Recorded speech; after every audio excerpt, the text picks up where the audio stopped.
for them to be celebrated, provide speakers, provide presentations from COSI to the City of Columbus, to the Mayor's office, to the Deputy and the Sheriff's Department, and just a number of administrators and people from the community who actually came out to support this event. ICE Mentors here, which is a partner of Columbus City Prep for Boys, who's coming and talking about character building, male etiquette, you know, how we treat the ladies, right?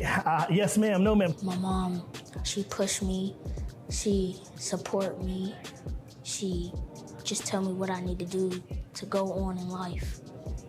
The best mom ever, I could ever have. Met with some of the younger kids, talked to them, really found that to be really interesting. I've experienced many things, and one thing I've learned is how to socialize and communicate in difficult situations. Being a leader, taking ownership of things that you have done. I am a king, I am educated, right? Recognizing that these affirmations are imperative. The world already sees us one way, and our goal is to control our own narrative, but there's nothing that can stop us from achieving our goals. I'm not a follower, because a follower can lead you into trouble and end your whole career.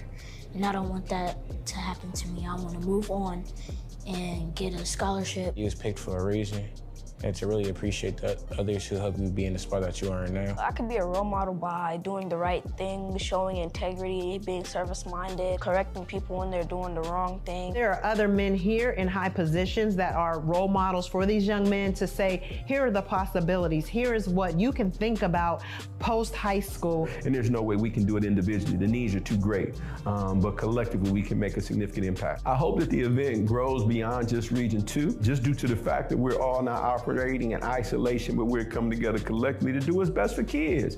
Because, you know, my favorite poet once said, if there's no hope for the youth, then there's no hope for the future, i.e. Tupac Shakur. I'm smart. I'm a young man. I'm an educated man. I am a king. Being able to remind themselves of that when you're having hard days, when the assignments are too hard, when the work doesn't make sense, when you fail a test, we embrace failure, understanding that at the end of the day, I am a king. And that's the message that we hope they take with them.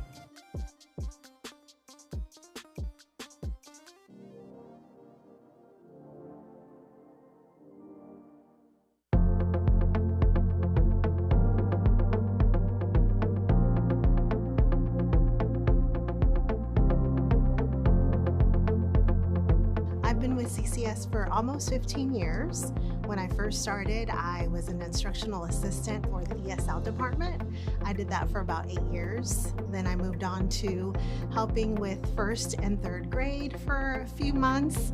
And then I landed in my favorite position, pre-K, and I've been there for about 7 years. I chose to work in Columbus City Schools because it is the school district that is responsible for my education from K through 12 and is responsible for the education of my children K through 12. And so I have an affinity with the district, and I wanted to come back and contribute because of the experience that I had within the district. I work in a special needs program, so one of the most rewarding experiences is just coming in, working with our children who don't have language of any kind and teaching them American Sign Language so that they can communicate with us, and seeing them verbalize when they don't have anything to begin with. When I get to have my pre-K promotions at the end of the year, you know, the kids are in their caps and gowns and they get to move on to kindergarten, and it's like celebrating everything they've done all year. It's like, it's a great moment every year. It's like, I can look forward to having that memorable moment. I'm the first impression that our parents and caregivers and students have for CCS. I'm that first stepping stone for school. So I feel like I have a lot of impact. Like if I can make their first year with us great, then that sets them up as they continue on. So I'm a big believer in the impact of. Probably one of my most rewarding was when I received the Channel 10 Classroom Hero. I also was a nominated Teacher of the Year in the Linden area. And just watching children grow and go off to college and come back to me, so that's really exciting. I think the work that I do and the time that I put into each individual children prepares them for the future, prepares them for whether they're going to college or not going to college, just so that they become great citizens. You know, I came here when I was 18 as an immigrant, and you know, the district, I went here to the district. So as a student, they helped me out, you know, ESL student who don't speak English. So I just felt like teachers were very helpful, and you know, and now I just want to pay it forward. I just want to help other kids just like how my teachers helped me to be where I'm at today. You know, being the first person to graduate in my family was very hard for me to kind of grasp everything that went to it. But my teachers were there from day one to help every single minute.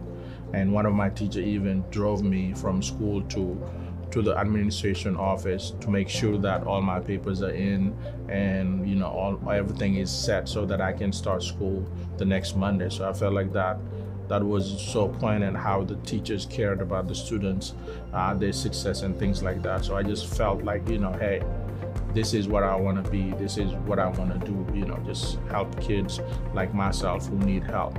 Because if it wasn't them, I would not be sitting where I'm at right now. The diversity.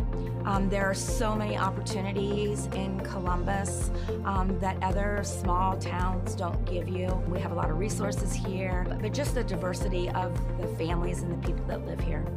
For the early childhood educator who's considering a career in Columbus City Schools, do it. We will come a rally around you, and you start somewhere, but that is not where you end up.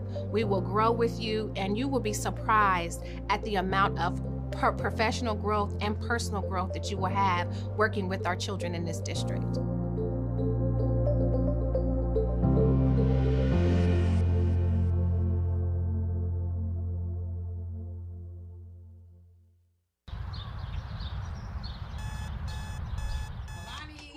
Time for school.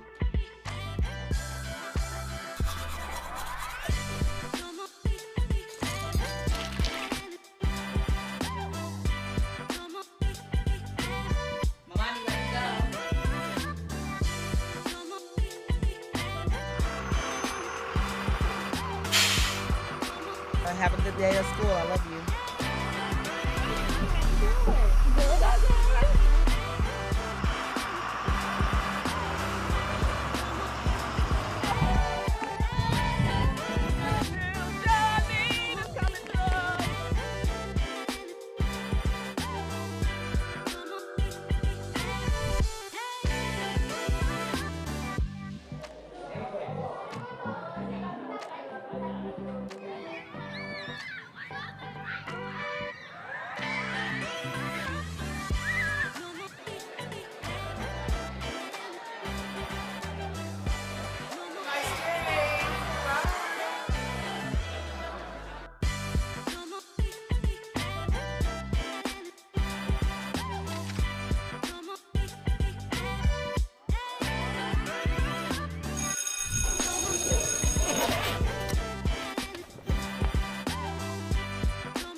Math is everywhere you look. It's in everything you do, and it can be fun to use. Won't you join us on today's episode? Hello and welcome back to Math Everywhere. I'm Renee Harris, your math magician, helping you to see the magic in math. Today we're spending some time at Oakland Nursery with summer experience students from East Linden Elementary School. We're going to see what kind of math is involved in planning and preparing for gardens. Come on, let's go inside.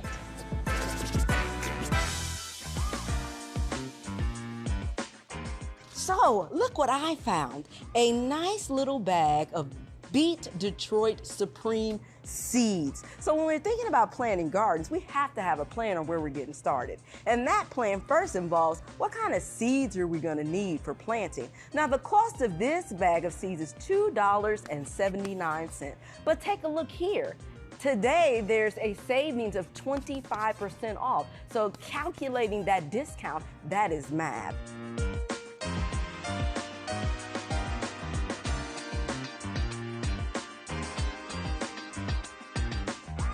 And then some other specs that are included in planting and preparing for your garden is they need to be harvested. It takes at least 60 to 65 days for that harvest time. So the depth, in other words, how deep are you going to plant those seeds? That's part of measuring. You need to make sure the depth is at least 1/2 an inch deep into the soil before you begin to plant those seeds. Let's see what else we can find here in terms of math at the nursery.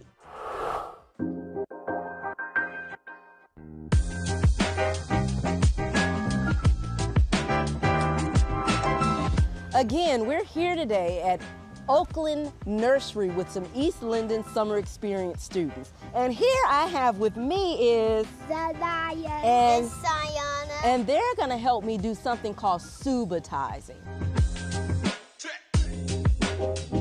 Now I've got a really pretty plant to show you, and I want you to look at the plant and tell me how many blooms you see. You ready? Yeah. This one. 3. 3? How did you know it was 3? Because I was looking with my eyes. Yes. You didn't have to count, you just knew, right? Now we are still gonna count so we can confirm that there are 3. Let's count together. That's 1, 2, 3. So that's 3. Great job. Give me a high five. Yes. So if you're thinking about planting your own garden, remember there are a few simple math concepts that are wrapped up in gardening, like measurement, time, the size and shape of your garden, the square footage that garden is going to cover. Perhaps a visit to Oakland Nursery will inspire you to want to create your own garden. As always, thank you for joining us today with Math Everywhere. And as always, math is everywhere.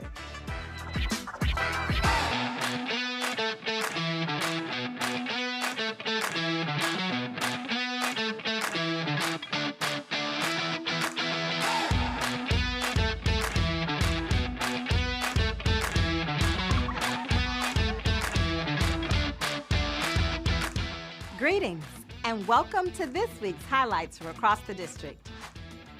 October was filled with opportunities to celebrate the individuals and programs that keep our students healthy, safe, and supported across Columbus City Schools. We observed National School Lunch Week, October 13th through the 17th, recognizing our dedicated food service team who serve thousands of students healthy meals that fuel learning. During National Teen Driver Safety Week, October 19th through the 25th, we reminded students and families about the importance of safe driving habits in and around our district and city.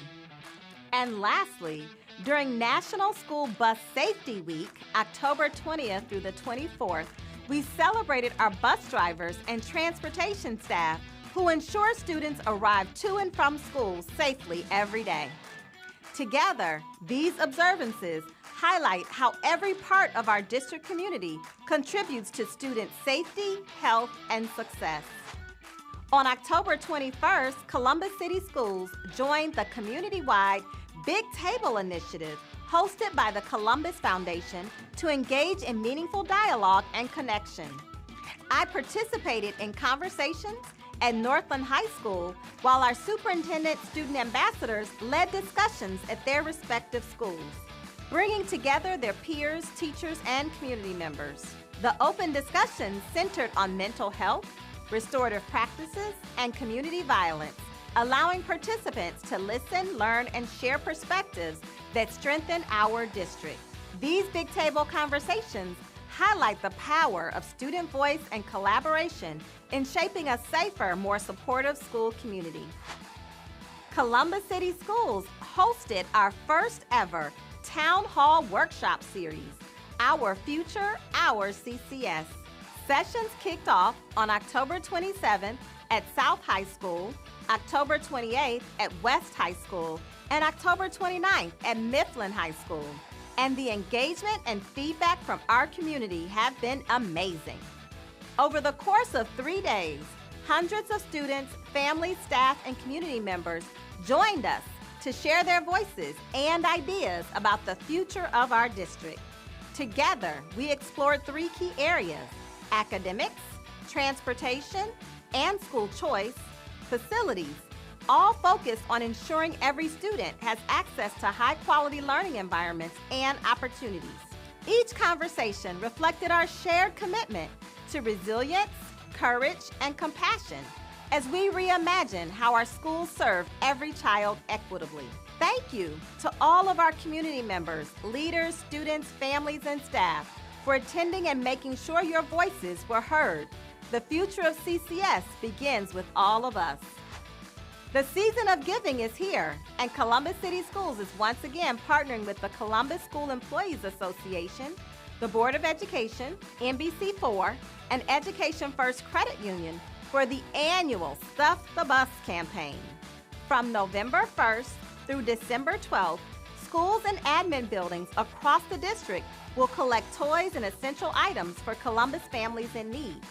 Volunteers and staff members will meet at the Moeller Bus Compound to load our buses before delivering donations to NBC4 on Saturday, December 13th. So donate today. Together, we're spreading holiday cheer and showing what it means to care for our community. It's playoff time in Columbus City Schools. 6 of our high schools have secured a spot in the OHSAA 2025 State Football Playoffs, with first round games kicking off on Friday, October 31st at 7 p.m.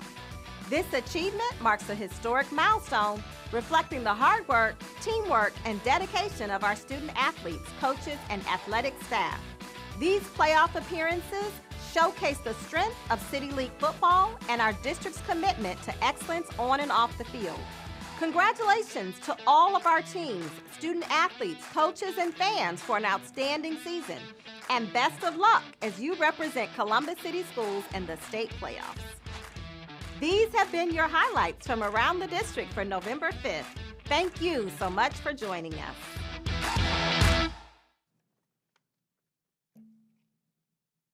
Good evening and welcome, everyone. Today is Tuesday, November 5th, or excuse me, Wednesday, November 5th. That was yesterday, Election Day. Welcome to our regular board business meeting. Again, today is Wednesday, November the 5th.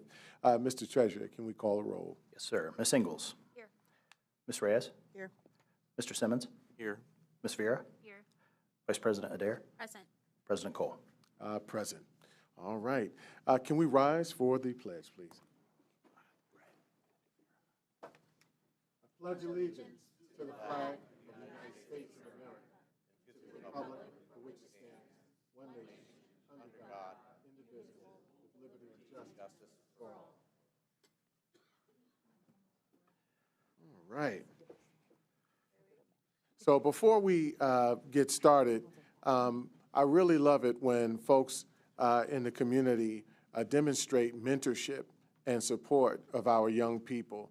And if you just want to just show your hand or just stand up and say hello and wave, young man, you're more than welcome to do that. I'm excited to have you here. It's always encouraging to see when our young people come to our meetings and actually want to learn something and be participative in this process. So good evening, young man. Glad to have you here. Glad to see that your other person is here with you, and also Mr. Matt Barnes from News 4, who is a part of Big Brothers Big Sisters.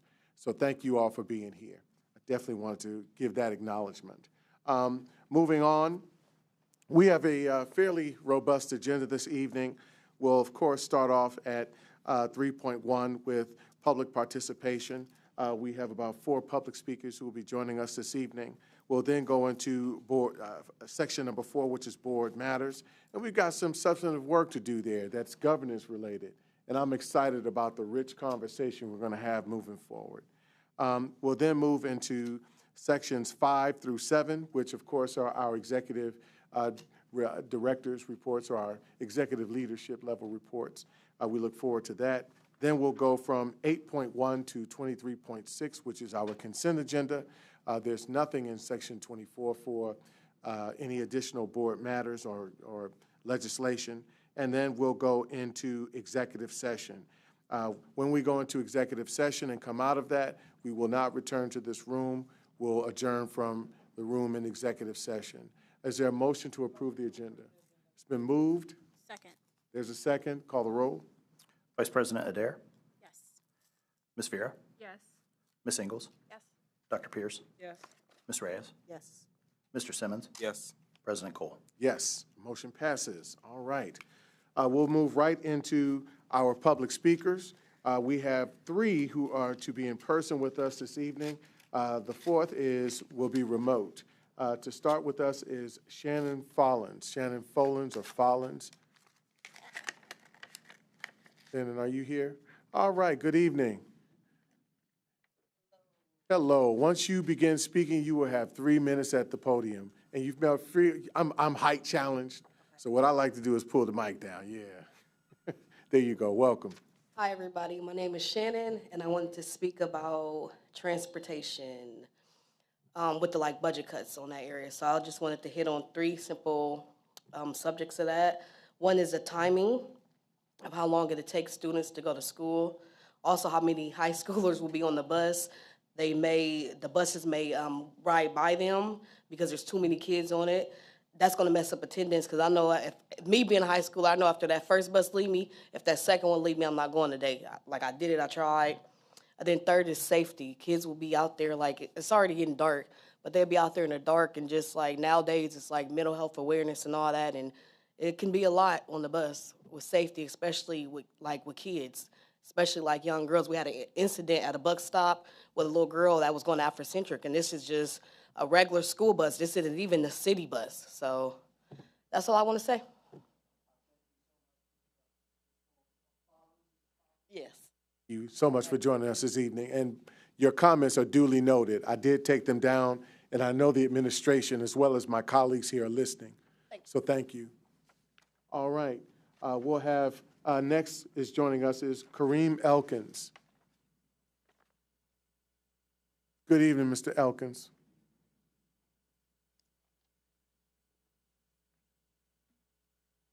Start whenever. You may begin. You have 3 minutes. All right. Good evening, President Cove, Vice President Adar, Treasurer Cook, Superintendent Dr. Chapman, and members of the board. My name is Kareem Elkins, and I'm a senior at Marion Franklin High School.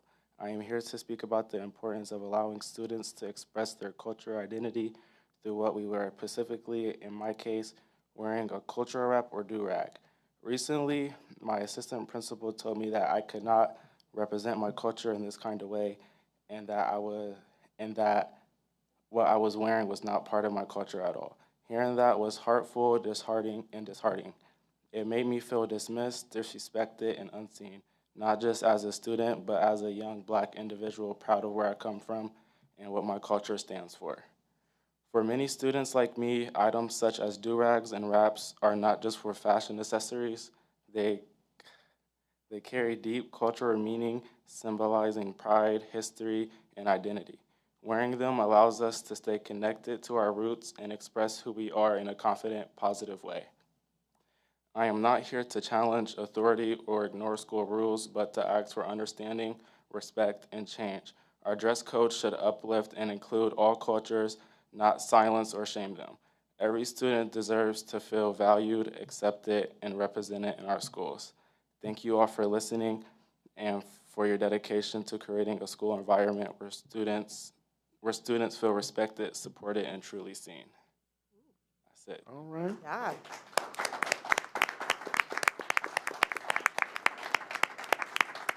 Thank you for your comments, Mr. Elkins. I do have people from Warren with the last name Elkins. That's actually family. But thank you for your comments this evening. You articulated yourself well. We did hear you. We do understand. We respect you. You are acknowledged. You are valued. And you are valued not just as a human being, but you're valued in what you contribute to the space that you're in. But I also appreciate the fact that you understand what the rules are, and that were something religious, you would have the opportunity to express yourself respectfully that way.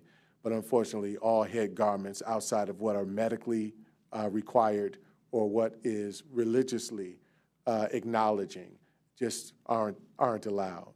But I thank you so much for being here this evening. Stay strong at Marion Franklin. Yes, sir. All right, we'll move on to Ms. Nicole Parker. Good evening, Ms. Parker. When you approach the podium, you will have 3 minutes. My name is Nicole Parker. My son's name is Braden Parker. He goes to Beatty Park Elementary. I am here to address the board on transportation issues. There is many flaws with his stop. such as him being a spec ed kid. When he gets picked up in the morning, he has a right-hand drop-off or pickup. In the evening, he has to cross the street, even though he has a house stop. By law, state of Ohio law states, if you have a spec ed kid, they are to be a right-hand pickup or drop-off. How I know this? I work for a different school district. So that is my job to make sure and maintain that I know the rules of my job. Also, transportation issues with being late. My kid, it has not even been 3 months into school. He has had 30 late buses. My kid has ADHD, he has autism, and he has a brain chemical imbalance. So that not only deters him when he's late in the morning to set his day, that's going to cause him to have teacher flaws where he's hollering and screaming at the teachers. He's going to have a bad day. Not to mention the fact that it also deters the fact of socialization skills with other kids when he comes home at night. His drop-off time is 4:34. He's getting home at 6 o'clock. So it not only with the socialization of the kids in the neighborhood, but also with parents, with grandparents that want to go and take him out to do things. By the time he gets home at 6 o'clock, he is literally doing his homework, getting dinner, getting a shower, and he's going to bed for the next day. That is a very big concern with me, as well as the pickup and drop-off with not following the spec ed rules. That is my main concerns, and not only the fact that he also, like I said, it deters his day with his teachers. And I've had to have teachers call me so I could calm him down or have them call his dad because I'm on the bus with my district so that his dad can calm him down. Because he knows, hey, if mom doesn't see a 95 or better on my DBR, which is his daily behavioral report, I'm getting something taken away. That's not fair to him. Nor is it fair that about a month ago they went to Special Olympics and he literally was 2 minutes away from missing his bus for his field trip. And had he had to sit at the school with the teachers, it would have been a bad day. That's what I wanted to address the board about, transportation issues. Because it's not only affecting my child, but me being a bus monitor and knowing all the transportation issues, it affects other kids that are getting home late too. So I'm sure that it's putting a damper on other families as well. So it's not just the concern of my child, but it's me looking out for the whole community as one. And that's what I was trying to address the board about. And I've contacted the transportation garage, and they give me excuses. Well, we have 15 stops. He's the 13th or 15th. But there's only 10 kids on my child's bus. So how is there 15 stops if you only have 10 children on your bus? That doesn't make sense to me. Or they tell me, well, this person or that person, you know, and it's not acceptable. Thank you. Thank you so much, ma'am, for joining us this evening, Mrs. Parker. Quick question, Dr. Mosier. I'm naming and claiming that for you. Is there someone here who can actually, from the administration, who can actually speak to her, get her information, and provide some assistance further if needed? Yes. Our Chief Operating Officer, Mr. Woods, is here, and he will connect with this parent. Okay. He did get my information before the meeting. Okay, awesome, awesome. All right, thank you so much. Thank you. All right, that concludes, oh, no, it does not.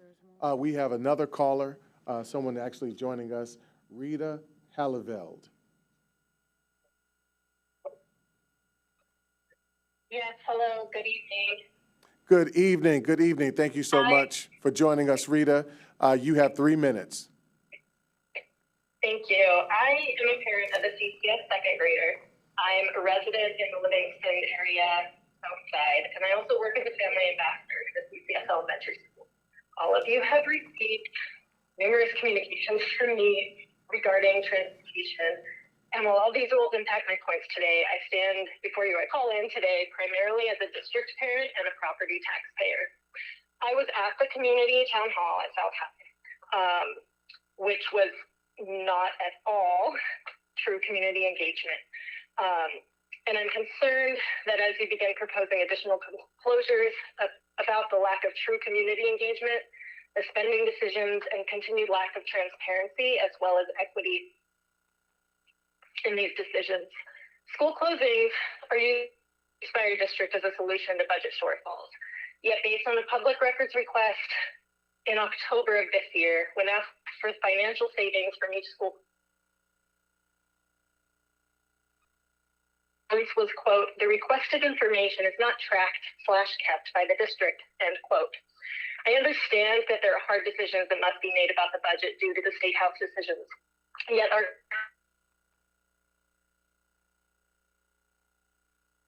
and not debated. Today, you have items 17.1, 17.2, and 17.3, which are all tax valuation settlements.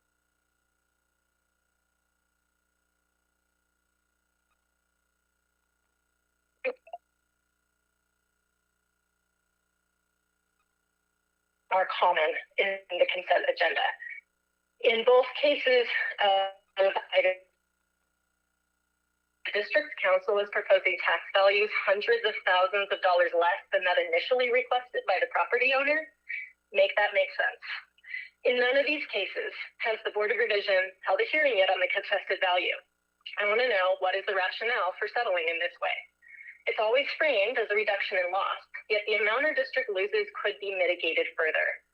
In item 19.2 is request to approve $26,000 for a consultant to run enrollment projections for the next 5 years. This is more than a family ambassador gets paid for a school year and could surely pay for someone to ensure that all children have bus routes sooner than 2 to 7 weeks after they enroll. Don't we already have 5-year forecasts or someone on staff to do it, to take the information, maybe get some robust polling of residents? I want to know when the district will receive this information, and will boundary change and transportation decisions be contingent on the modeling and forecast reports provided by this consultant, or will those decisions be made first? Why is there never any talk of using that money instead to increase district enrollments, to truly revitalize our schools and engage in a community-driven process? I'm asking that you remove these items from the consent agenda today to separately debate and vote on, and for the policy committee to create a new policy around how the district handles tax abatements and settlements on property tax value, as this is an enormous source of revenue loss for our district. All this talk of realignment and vision for the district is about high school offerings, yet the decisions about elementary and middle schools are what impact enrollments later on. Board Member Reyes acknowledged as much in the November 9th, 2024 board meeting. We deserve a board that prioritizes our children early on, not waiting until middle school or high school. My neighborhood will continue losing schools, and CODA is about to be moving a lot of routes. There's a lot of road construction that will be happening on Livingston and Maine in the next few years for road improvements, which will cause rerouting for CODA buses. And this really needs to be taken into consideration before making major decisions about taking away busing for high schoolers. Thank you so much, Ms. Hallerveld, for joining us this evening and for your comments. Thank you so much for joining us this evening. Thank you. Right. Okay. I want to ensure, too, that her comments were duly noted as clearly as we could have gotten them. All right. Okay, so we are now moving on to Section 4, which is Board Matters. First up is Ms. Mosier, who will be sharing some data with us on our CCS series last week, Monday through Wednesday. Thank you so much for being with us this evening. We look forward to hearing what you have to share. Thank you. Good evening, President Cole, Vice President Adair, board members, staff, and community members. I'm Catherine Moser. I serve as the District Deputy Superintendent. Tonight, I'm excited to share some updates on our CCS Town Hall Workshop series.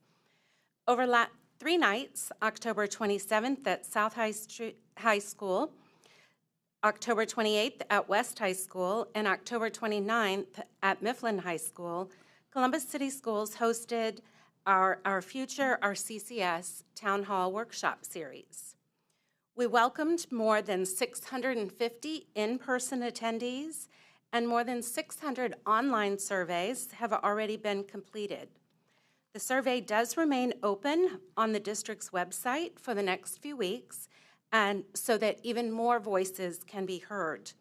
But thank you for giving me an opportunity to give a little preview of the feedback so far. Feedback from our families, staff, and community partners has been both insightful and inspiring. In our priority box activity at the conclusion of each town hall last week, we learned the following. 46% of participants identified that academics and whole child supports are their top district priority. 28% prioritized school buildings, and 26% emphasized busing and transportation.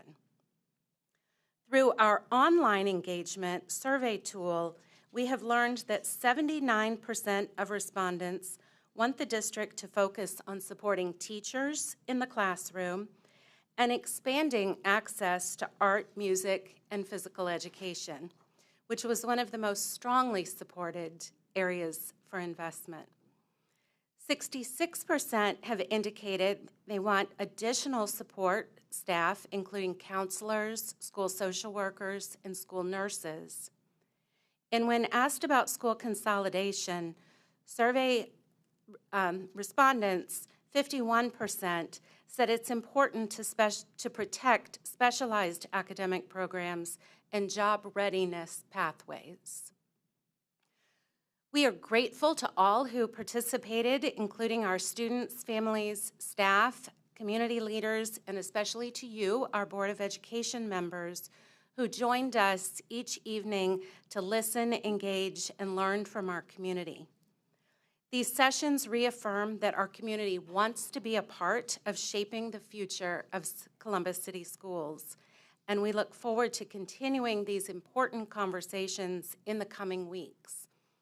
I want to name that the Joint Committee will meet on November 13th to discuss staffing and programming in Columbus City Schools. Thank you for giving me that opportunity to share early response. Thank you, Mrs. Mosier. Are there any questions from board members at this point in time about last week's experience? All right. I thank you. I thank all of our administration and our community that participated in last week's series of forums. I think that there was quite substantive engagement. I think we had an opportunity not only to share where people were and then glean from them what they felt was highest priorities, we also gave opportunity to really hear what their concerns were. I know that we spent quite a bit of time giving them quite a bit of information. We downloaded a significant amount of data to them. But I appreciate the fact that they dealt with it gracefully. They listened. They felt some degree of being empowered and listened to in the process, and honestly felt like they were in a situation where they could share what was really on their minds and their hearts about our direction, and more importantly, how it could impact our children. So I thank everyone for their participation in that. If there's nothing further to add, we'll move right on into our board self-evaluation. I do want to give the floor again for anyone who just had a thought or a comment. If not. Thank you, President Cole. And I also want to just make a point, you know, these, the town halls last week is a component, it's not the be-all.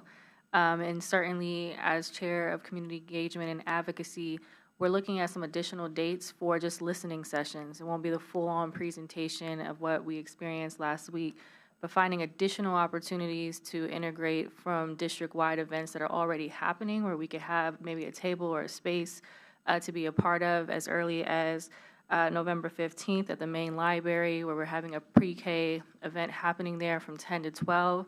That's on Grant Avenue. I personally will be there, and if any of my colleagues can join, they'll be more than welcome. We're also going to be having more opportunities for office hours here before board meetings on November the 18th. And on the 19th, also hosting a Zoom. So that information will be forthcoming. It's not the be-all, as I mentioned, but also feel free to email us. We are very responsive to that, so if you need us to come to you, I can speak for myself in this moment. I'm prepared to do that if that's needed. So understanding that we are trying to get better about engagement, and we hear your feedback and we hear your concerns. And so if there's an opportunity for myself or any of my colleagues who have availability to come out to your setting, that is something that I'm personally committed to as well. Thank you, Board Member Vera. Again, just to close on that thought that this work continues. Community engagement for us is not just some one-time measure. It's an actual opportunity to continue relationship development and communication exchange, idea exchange, so that we ideally get to the best space we possibly can for children and families in Columbus City Schools. So thank you. With that, we will move forward to our second portion, 4.2, which is Student Outcomes Focused Governance Board Self-Evaluation. Tonight, we'll be joined by our coach with the Council of Great City Schools, and that's Mr. Sindel Revaluri. Sindel, welcome, and we look forward to you kicking this off for us to have a rich conversation. Thanks, President Cole. Did you want me to take it from here, or you certainly can? You have okay. Yep.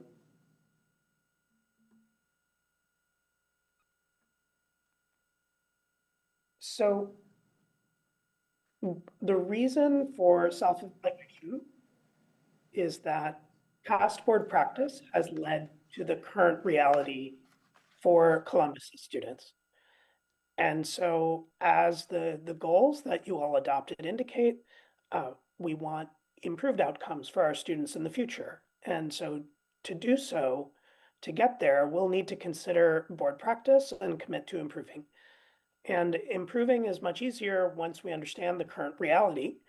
So a key step towards that improvement is to evaluate current practice. And so that's what this time is for, to really evaluate how focused board governance has been on student outcomes. Just to clarify, this is your evaluation. I am just here to help. And I will be asking some questions and keeping track as we go ahead. But it's really about your assessments of how things are going, since you as board members are the ones who know best how your board has been engaging in governance. And so it's not about judgment. It's not an occasion for pretending, but it's also not an occasion for blame. This is a chance to assess practice with a common framework, and that will also give you as a board an opportunity to align on and commit to next steps. And so I appreciate all the board members who prepared for this evaluation by working through these criteria in advance. And we will consider the 6 competencies on this framework in turn. The individual criteria align to high leverage practices that make governance effective, and they reflect degrees of focus on student outcomes. The assessments that you have will be based on evidence. I may occasionally be asking you clarifying questions about what evidence you have. There may be areas where there isn't enough evidence, and that's just the reality of where we are now. There may be other areas where the current evidence shows that there's areas for improvement. And the scores will be a helpful baseline, but I think even more helpful based on my work with other governing teams, the most valuable thing is that you all make choices about what to work on in the next quarter to increase the board's focus on student outcomes.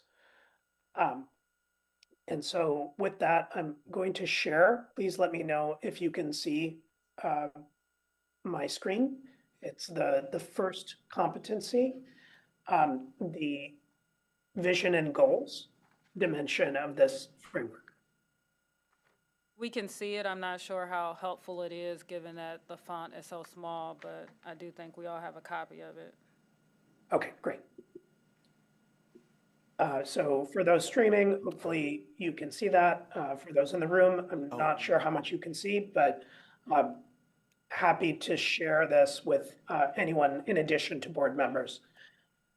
So we're going to spend more time on the first competencies because, as the points at the top indicate, those are the practices that are more correlated with governance that really helps focus on student outcomes and create the conditions for improvement. But we will not go through every single one. We'll proceed with more time when board members have different perspectives, and probably less time where after we've determined what the next steps are. And so I'll just start us off. The first criterion is that the board has adopted goals or not. And how do you all feel about that? We have adopted goals. We have adopted goals. I think we've done that due diligence since we actually began this work. I was very encouraged, particularly in this space, that we have demonstrated not only, compliance, but even, even growth moving forward. As of last year, we adopted a new goal. We transitioned out one, made it an interim guardrail, and transitioned into our goal space, goal number 2, which was strengthening mathematics in the district. So I thought that we demonstrated quite a bit that we've done that work. Great. On this framework, one thing that is sometimes confusing is that the first column of each dimension, the red one, it's actually stuff that's framed in the negative. So that's why I've put an X on it. That statement's not true because you all have adopted goals. The second criterion is whether the board has not consistently demonstrated the ability to distinguish among inputs, outputs, and outcomes. How do you feel about that? Okay. I'm happy to start with what I shared. I believe that we've taken some considerable steps to do the first thing, which was get trained.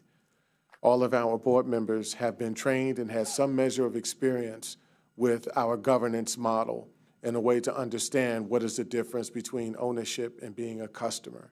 What is it that we should be uplifting at the board table in terms of discussion? I believe that this year, particularly, we've demonstrated a measure of growth in that space, particularly during our conversations during monitoring.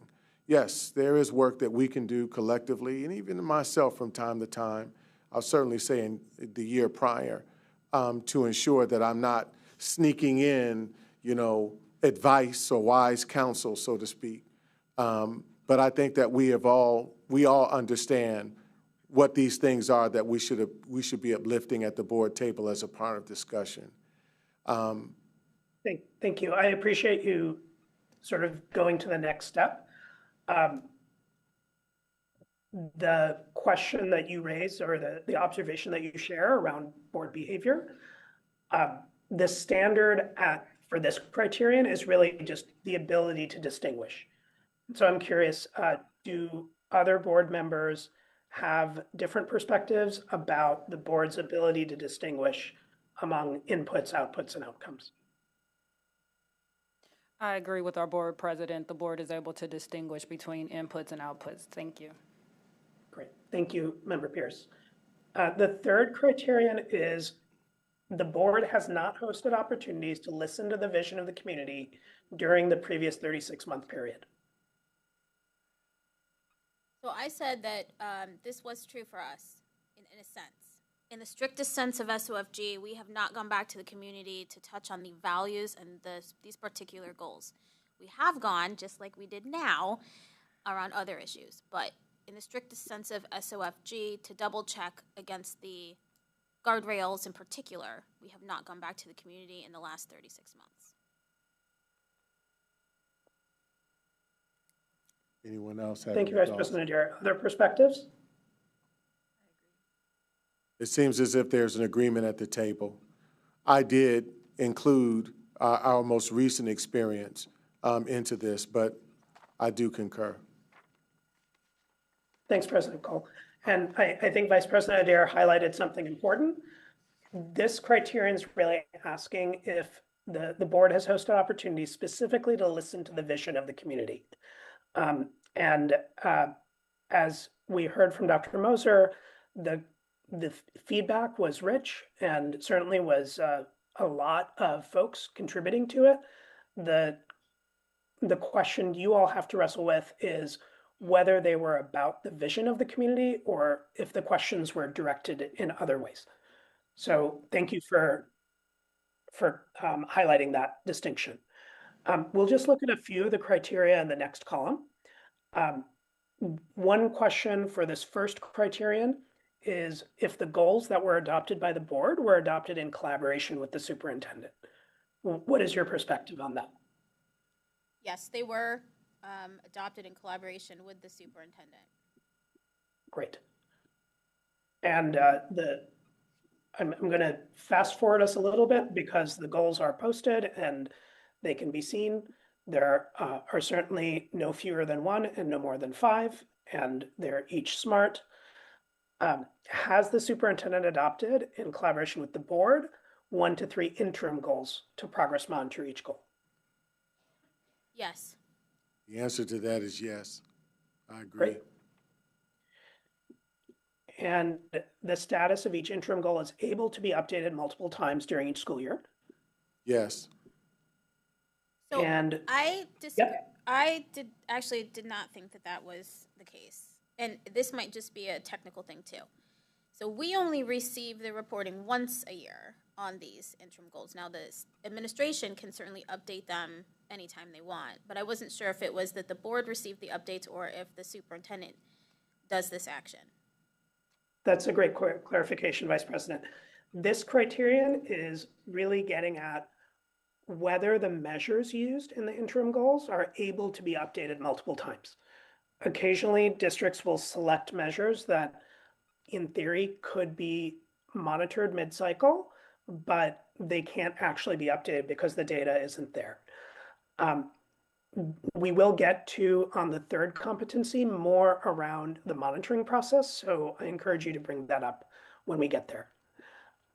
The last criterion in this column is whether the board publicly posted the goals for public comment prior to adoption. So, Sindel, I kind of want to go back to where we just left off very quickly, if I can. I said yes, because I know that we had regularly received that, and I know that there are instances, particularly, and we'll go through that when we move forward through the monitoring aspect of it. But whether it was root cause, whether it was theory of action, there were things that, on an interim goal basis, were cited and shared, even in the most recent reports that we received. So maybe I'm a little confused too, but I thought that we had actually been doing that work. Well, I think, Sindel, is it that the data itself is available multiple times? Are we choosing data that is updating? Is that the question? Yeah, that is the intent of this criterion. I don't know the answer to that. So, Sindel, if we think about the space of continuous improvement, where is it that you could give us some guidance on how we think more thoroughly about that and how we, first of all, clarify what the intent is? It seems like we're there, but then what is it that we need to do to continuously improve? Absolutely. Can I check in with you on the last criterion in this column? And then Sure. we'll come right back to that question. Were these goals posted for public comment prior to adoption? Yes. Yes, oh yeah. Right. Okay. So I'm going to bookmark that because it will come up again in a few minutes in response to Vice President Adair's point about monitoring. And I think we can resolve it at that point. We could keep going, but I just want to pause here. Are there next steps that seem apparent from our discussion so far? Point of order, quick question. So if I'm following and understanding what we're doing right now, our board president has asked a question of you as it relates to column number 2, approaching student outcomes focus, the status of each interim goal. It seems that our leadership wanted an understanding of, is it data that should be updated, that we should be informed on regularly, or is it the theory of action and strategies and things of that nature? You said that you will put a pin in it and come back. However, it seems like you are shifting to move to another area. So could we go back to the initial question as it relates to column 2, the next to second or the next to last item? Yeah, absolutely. Thank you, much for that request. appreciated. So if I understand your question correctly, it is about the data for the interim goals. And the question is it able to be updated multiple times during the school year?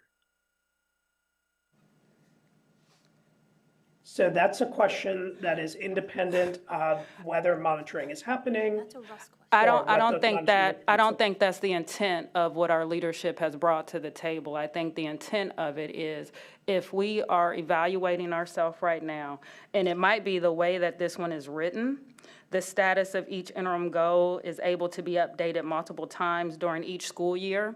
At this point, I'll just request, can we, as the Columbus City Schools Board of Education, change that indicator to explicitly state data?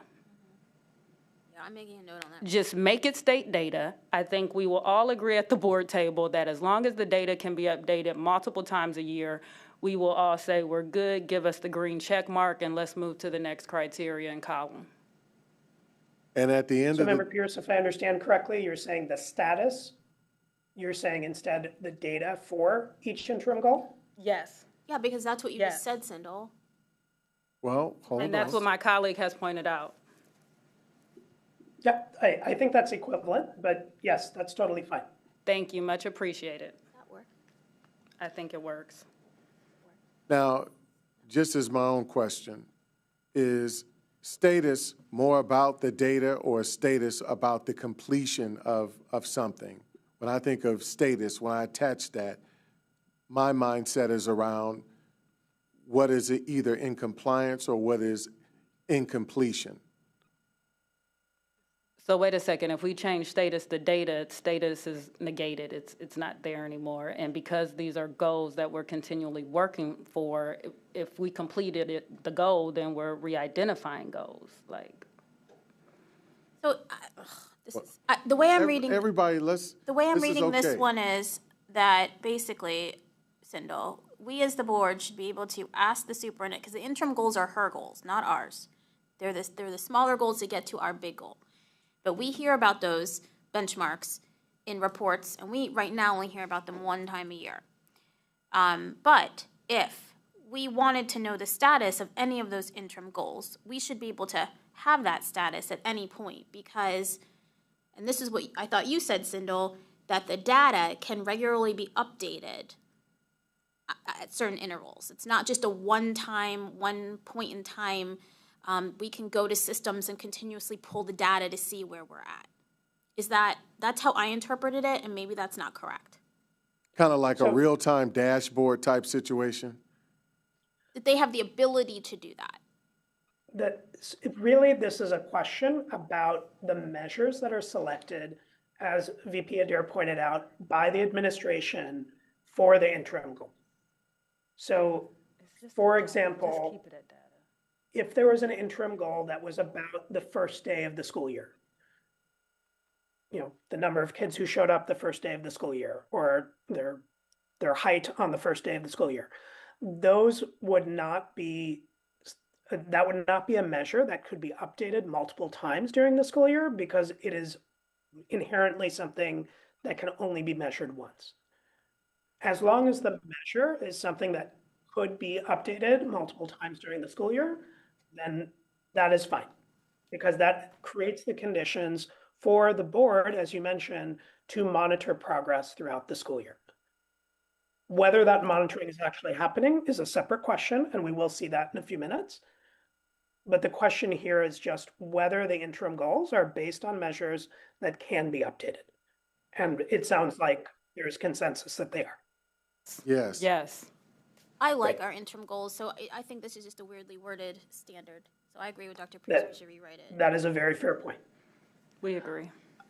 All right. So one question I have is, based on what we've looked at so far, are there any next steps that seem appropriate to the board's perspective?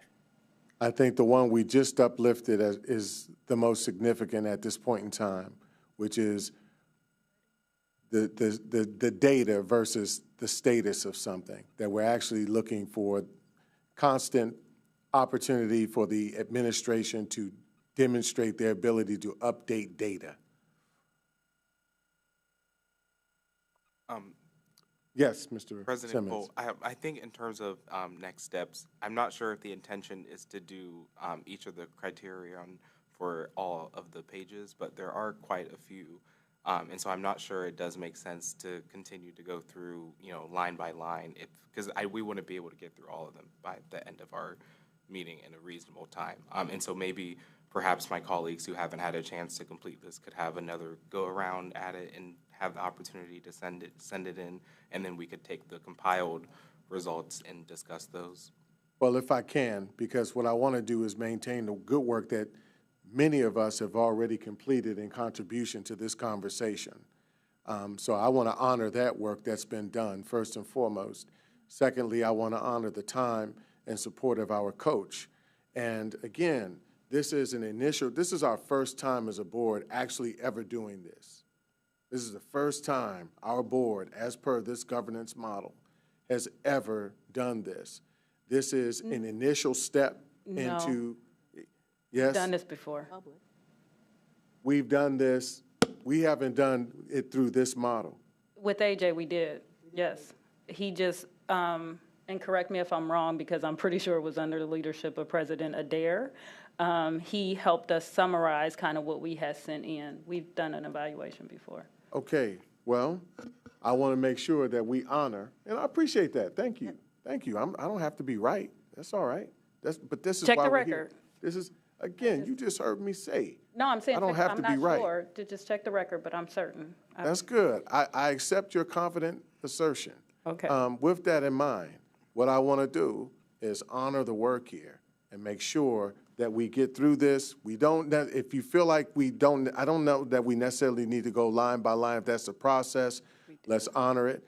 But we want to give ourselves the due diligence to at least have a substantive conversation right now about where we are. So let's continue, please. Yeah, Member Simmons, that's a great point, and I partly share your concern. We may not get through every single competency, and that's okay. We're going to spend some more time on the initial ones because those really describe the higher leverage practices for a board to engage in. The question I was wondering was, what are next steps, I should have said, for the board based on this assessment, this snapshot of what practice looks like right now? I think it's premature to ask that question when we haven't fully gone through the vision and goals, all the total indicators. We're just now at approaching student outcomes focus. Could we answer that question after we go through the full page? We could, absolutely. Much appreciated. Okay, so my understanding, based on what the respondent said and my reading of the goals, is that the goals are about student outcomes. Do the goals have annual targets? Yes. Great. And do the interim goals pertain to student outputs or student outcomes? Yes.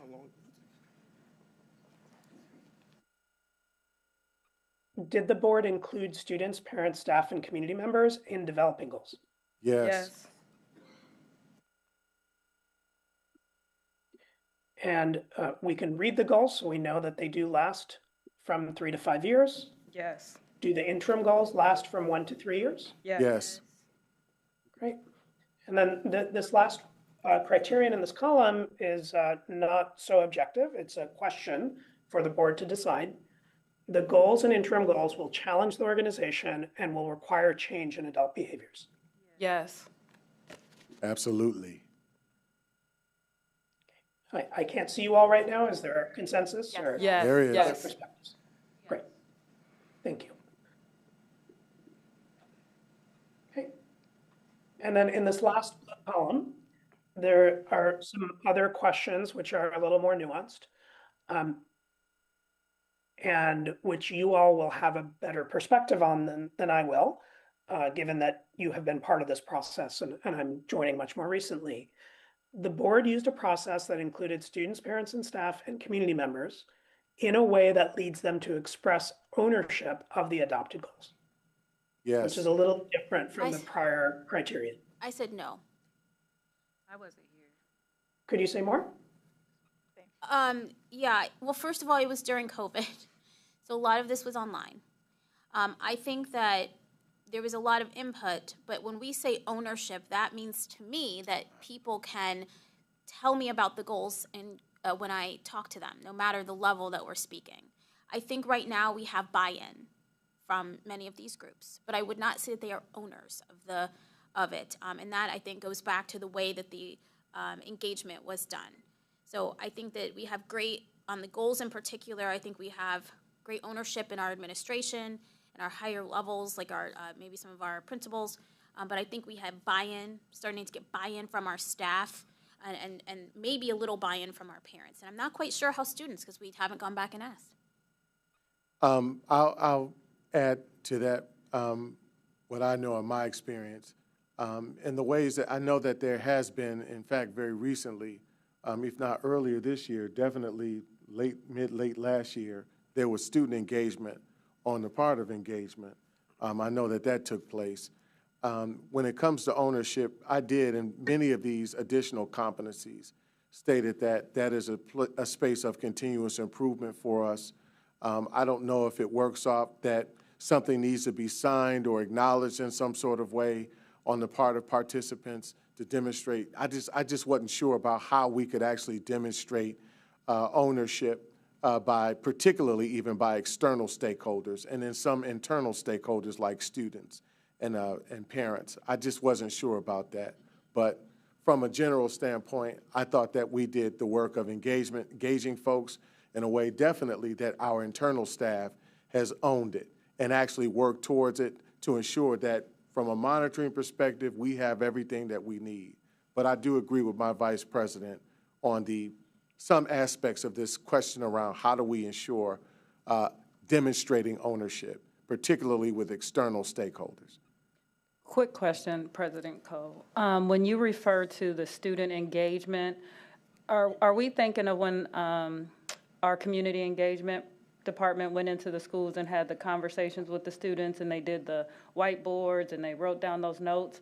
Yes. I thought that was related to the guardrails, not the goals.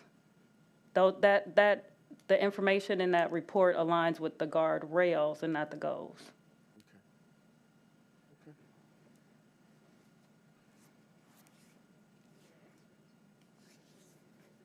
So what? I could agree with an X. Jennifer, are you saying, board member Adair, X? So we didn't. So we agree. I think there's consensus on the X. Thank you, Member Pierce. And thanks for the other perspectives as well. I just want to share again why we need evidence for assessing here. I think the question that I heard President Cole just express is a really generative question. How do we know?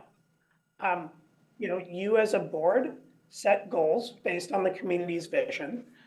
And to ensure that progress is being made towards those goals, you ask the superintendent to provide evidence that those goals are being accomplished.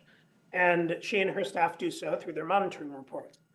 And the parallel process of board evaluation is for you all as a board to show the community whom you represent the evidence that your governance goals are being accomplished.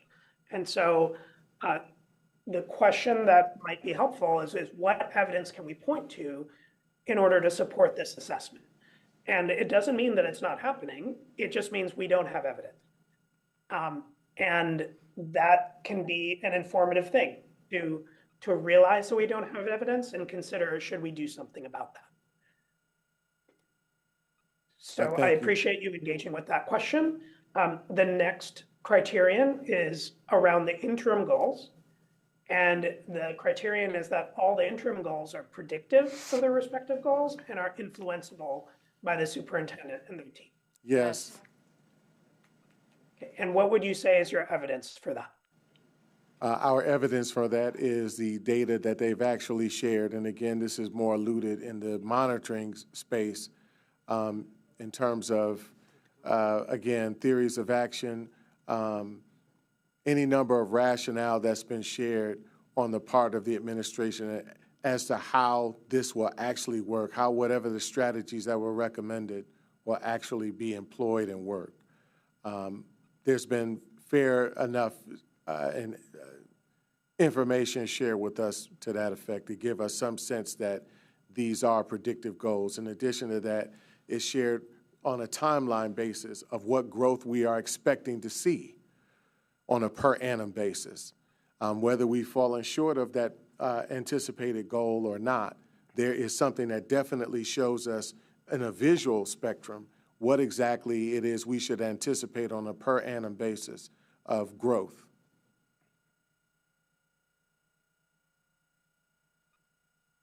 So I hear you, President Cole. I think that the annual targets are more to ensure clarity around what is being proposed around these goals.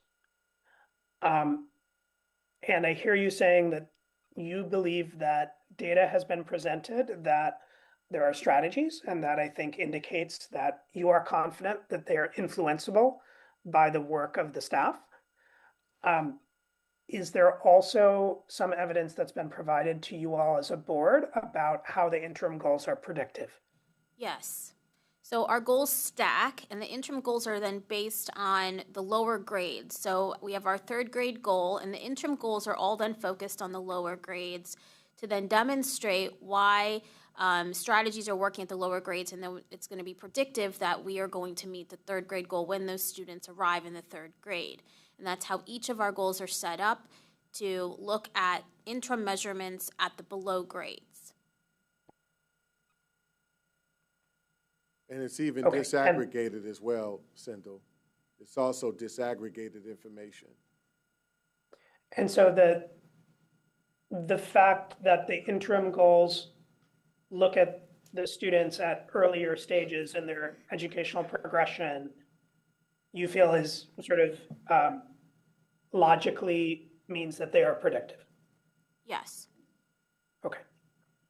Great. The last criterion in this competency is that the board relied on a root cause analysis, comprehensive student needs assessment, or a similar research-based tool to inform identification of and prioritization of potential goals.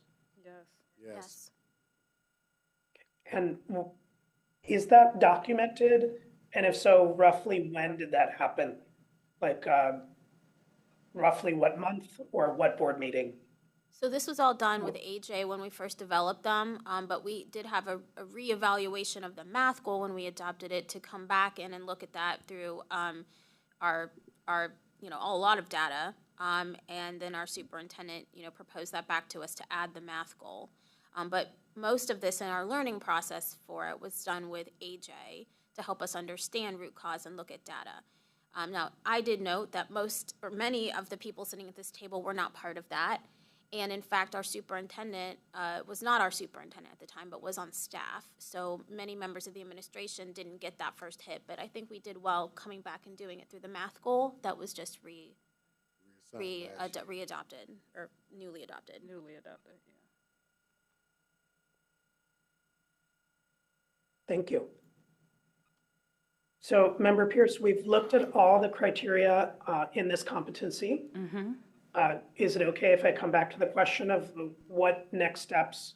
Let me clarify, these are possible next steps. I'm not asking you to commit to them. I'm just sort of capturing them so that as we move through the other competencies, we don't lose what we discussed. No, I appreciate you. I appreciate you for coming back to this. So I would echo what Board Member Adair stated earlier in terms of us reconnecting with the community around our goals and their thoughts around those. And I think not just the community, but to uplift what Board Member Cole indicated around probably our students and staff, so there is more ownership. So I think that's a next step for us, is to go back into our communities to make sure that there is ownership and just not buy-in.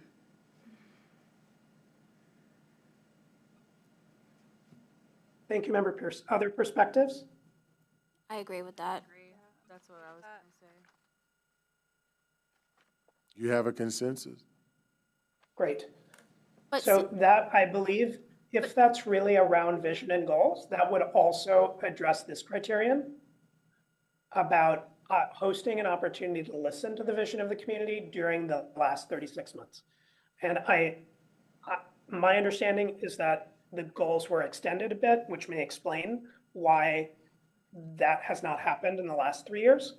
But if that's a plan, then that would address that as well. So you're saying we can proactively give us credit?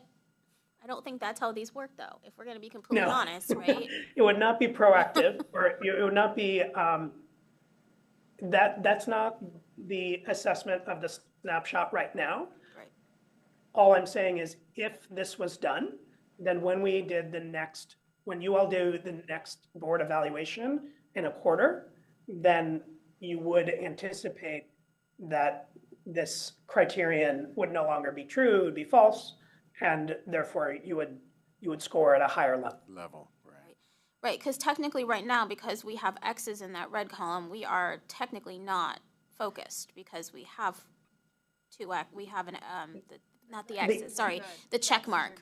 In accordance with your technical requirements, yes. Yes, but if we do that, then we actually would be in the meetings category, meeting Yep, this you'd- standard, Correct. working very well into mastery, which we, is difficult, but, we can get there. Yeah. Yep, that's a great summary. All right, thank you. Let's move to the next competency. So in the spirit of Member Simmons' point, I'm going to sort of fast forward on some of these that you've already addressed. But I will ask you for your assessment and occasionally your evidence for other criteria. Has the board hosted opportunities to listen to the values of the community during the last 36 months? For me, and again, including last week's engagements, I said yes. I included last week as a part of what would be our full year incorporated into that 36 months. My answer is the same as before. I'd say no because we are, and it is part of the question, but it isn't targeted to double check the values we've already have written. I don't know which way, Sindel, we should be looking at that. Yeah, and this is why it's a nuanced question that really you all as board members are the ones to answer. If you've hosted opportunities to listen to the community, the question is, did we listen to the values of the community? And partly it's, did we ask the community what values they believe are most important to protect? Okay, so just to clarify with this one, we're wordsmithing here. We are just looking for asking the community their values, not necessarily alignment with what we have set as our guardrails, correct? Or goals. No, That's correct, Member Pierce. That's an Thank you. important point. Because it is additional board work then to say, based on what we've heard about the values, should we keep these guardrails? Should we change them? Are they still right? But the foundation is listening to the community. Excellent. So thank you for that clarification. Given that I support President Cole's assessment, we have heard values from the community. I would change my assessment too if it's broader than just the ones we wrote down. I would Thank agree you. with my colleagues. Thanks, Member Vera. What I would like to see us do is be less reactive, though. I would like for us to be more intentional about going to the community with our own kind of, not always in a crisis or always like, what do you think about this? So I think it's not part of the question, but just a note to, as a possible next step, just being more intentional about creating space and not being reactive for the reason why we create that space. Agreed. I agree. Thank you, Member Vera. Are we okay to move to the yellow column? Yes, sir. The guardrails, did the board adopt them in collaboration with the superintendent? Yes. Yes. Right. And we know how many there are. The superintendent has adopted, in collaboration with the board, 1 to 3 interim guardrails for each guardrail. No. Okay. So that's moot. And were the guardrails posted for public comment prior to adoption? Yes. Yes.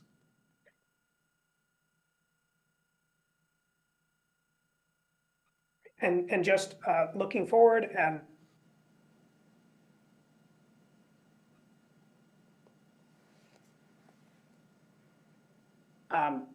you may want to have in your mind, how will we demonstrate to the community? What evidence can we provide that we engage with the community, that we posted the guardrails for comment, and so on. My understanding is that most of the rest of these criteria aren't necessarily that relevant if we don't have interim guardrails yet. You're correct.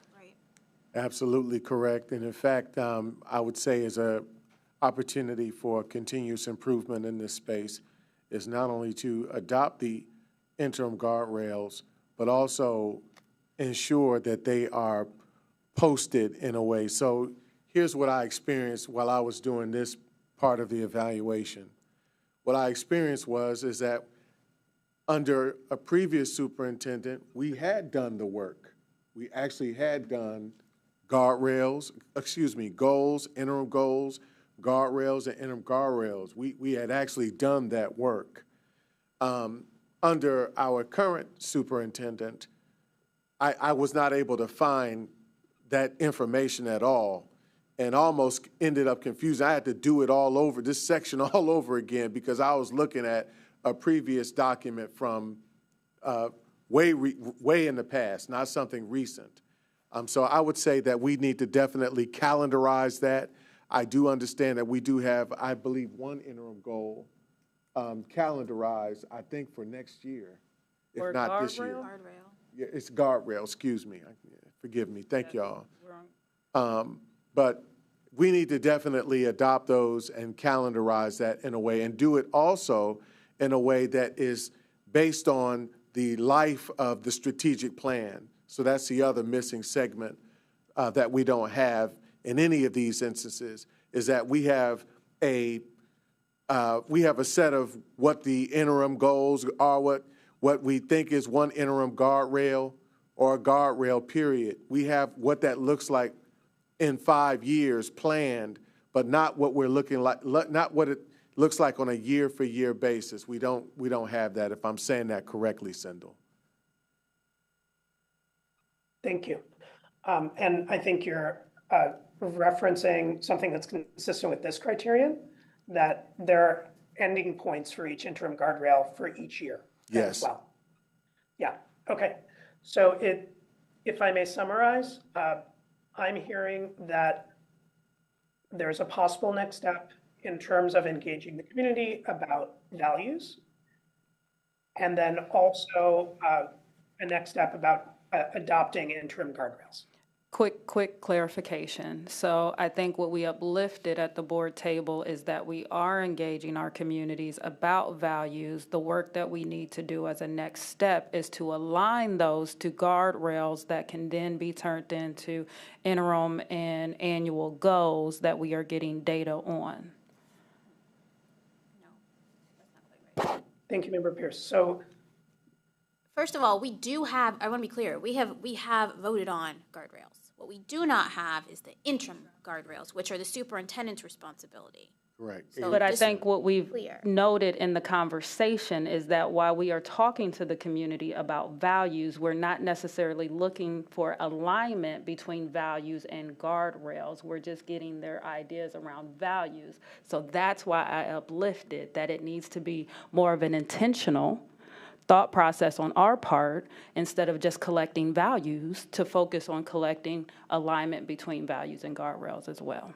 Yeah, that's true. We actually need to go back and redo the whole community process in general. So that's true, Dr. Pierce.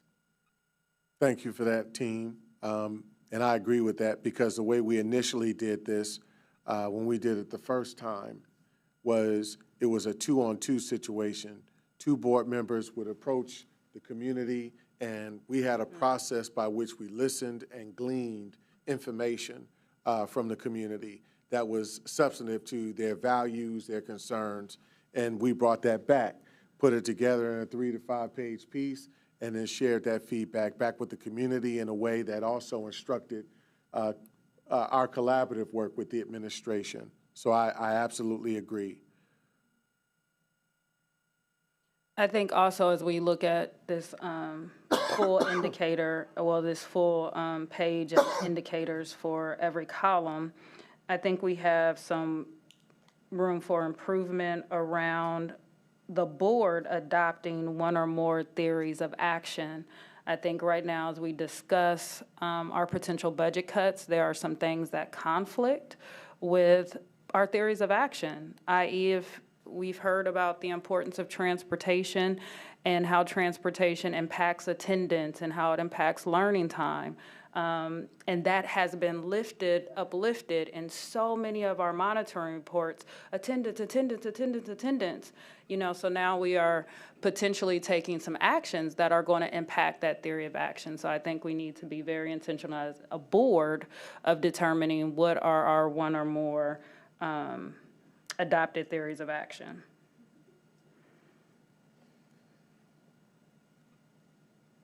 So it looks like, Sindel, just in summary, we have some considerable growth to consider and take action on moving forward. This is another reason why I greatly appreciate the opportunity for us to have this conversation initially, because I think it's a gift to the future board for serious consideration as they continue their work. And they see the substance of what our commitment to this actually will, you know, how that'll manifest for us in outcomes. But that's where I am with this. I think in summary, we've got work to do. Agreed. That's a great point, President Cole. And I would just say, we all, if we want to get better, we always have work to do. And the process is, I am feeling, giving more clarity and establishing the areas of agreement among the board, which is great. I'm documenting these here as possible next steps. It may not be realistic to take them all on in the next quarter, but we've written them down, and that way we'll remember them. And before we wrap this up, we will consider which is realistic to do. But given our time constraint, is it okay if I move us to the third competency? Yes, please. I'd like to be able to cover this last one if we can. Great. So the board has adopted goals, so that's no. The board does not schedule each goal to be monitored at least 4 times per year. Yes. I said yes because I believe we currently only monitor the goals. We do a summative once a year, and then we do the interims once a year. So at most, we're talking about each goal twice a year, not 4 times. Thank That you, is Member accurate. And I was in the same yes and no space. I said, well, yes, and then no. But no in terms of 4 times, but we also have only 3 goals. So we don't have 4 goals. We have 3 goals. So that's why I was with that. But yeah, I agree. Okay. The board does not schedule each guardrail to be monitored at least once per year. We haven't historically, but I believe our calendar right now does. Yep. It's calendared, but the monitoring sessions for guardrails frequently do not occur. Correct. There's no metrics. Got it. Thank you, Member Simmons. So they are scheduled, but your clarification is whether it's happening or not is a separate question. Yes. Yes. I thought we answered the question. They're not happening. Okay. Remember, everything in the board red is has a not negative. adopted a monitoring calendar. No, we have them. They are adopted. They are on adopted. This calendar. Can he see our calendar? Carl, can you give him the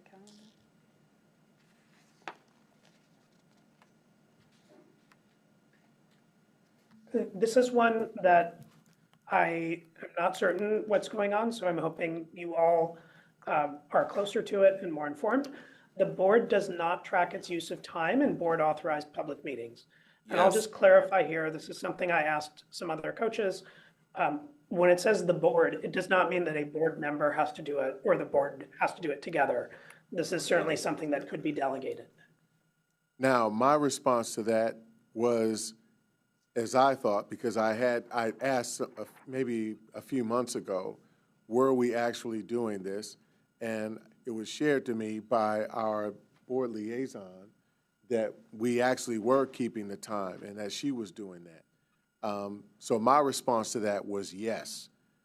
And I even shared the caveat that it wasn't something that was assigned to a board member, perhaps as continuous improvement, one, to ensure that we know we're doing it, and then two, to actually know how we're meeting that standard, where we're dedicating the minimum of 10% or the minimum of 50% of SOF, student outcomes focused conversation, to board meetings in our regular board business meeting. I figured, hold on, I just figured that the future president could assign on a quarterly basis a particular board member to do that if they wanted to volunteer doing that work. But I thought that our board liaison was actually keeping our time for us. So I have a quick question. Given the great tool that we have our students learning, AI, is there any way we could just put the video of the meeting through that and they could calculate the time for us? I'm not sure having somebody sit and calculate the time is a good use of a person's time, given all the great work that we need to do to impact student outcomes.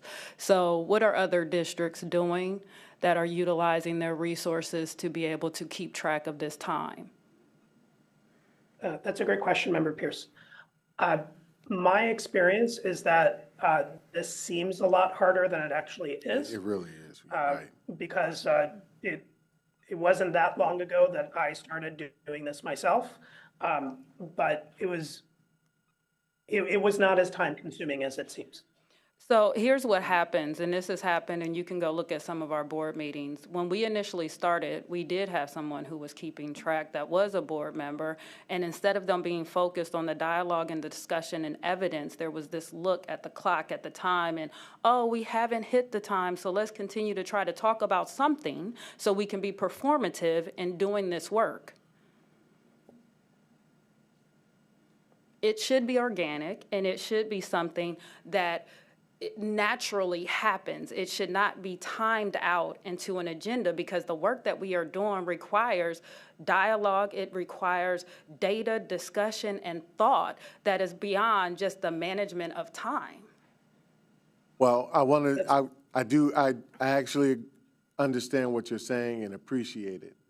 As someone who has actually watched board meetings from other cities and other states and actually did this work of looking at how much time they've dedicated to things, and even doing some of that for us.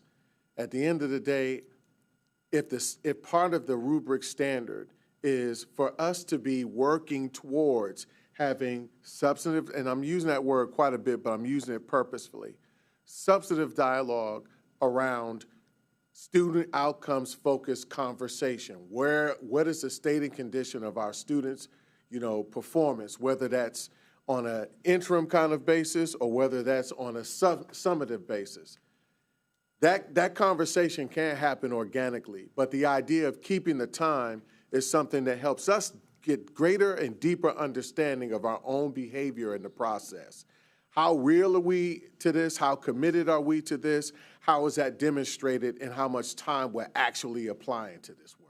Respectfully, that's I what that disagree, because I think the time needs to be spent in a more productive way that is around the dialogue, the data, and the student outcomes that we are focused on. I would much rather spend more time listening to our public comment, listening to our community members, listening to our staff, parents, and students talk about their experience than to sit here and be performative around spending 40 minutes on a monitoring report that half the time people don't understand what are the interim goals and the data that is going into it.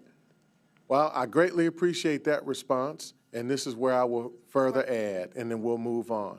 I'm sure. Yeah, I would just say we didn't hit this. Yeah, I was in the I'm same. sorry, could you repeat that? That we didn't make the time. Make this. No, we Do didn't. not hit this goal. Is the goal about the 10% or the 50%? This is just about, do we track our time or not? Yes, that's what it was. No. Yeah, and the answer is no. We don't track it, and the next step was, could we assign somebody to track it? Could we have our board liaison track it? And the question is, if we have, right now when we just need to. Right. there might be easier ways to do it. At the end of the day, hold on. At the end of the day, the easiest way to do it is we started this conversation at 6:36 p.m. The conversation ended at 7:25 p.m. That's the easiest way to do it. So I agree with Sindel in his comment initially where he said that I think we're overthinking it.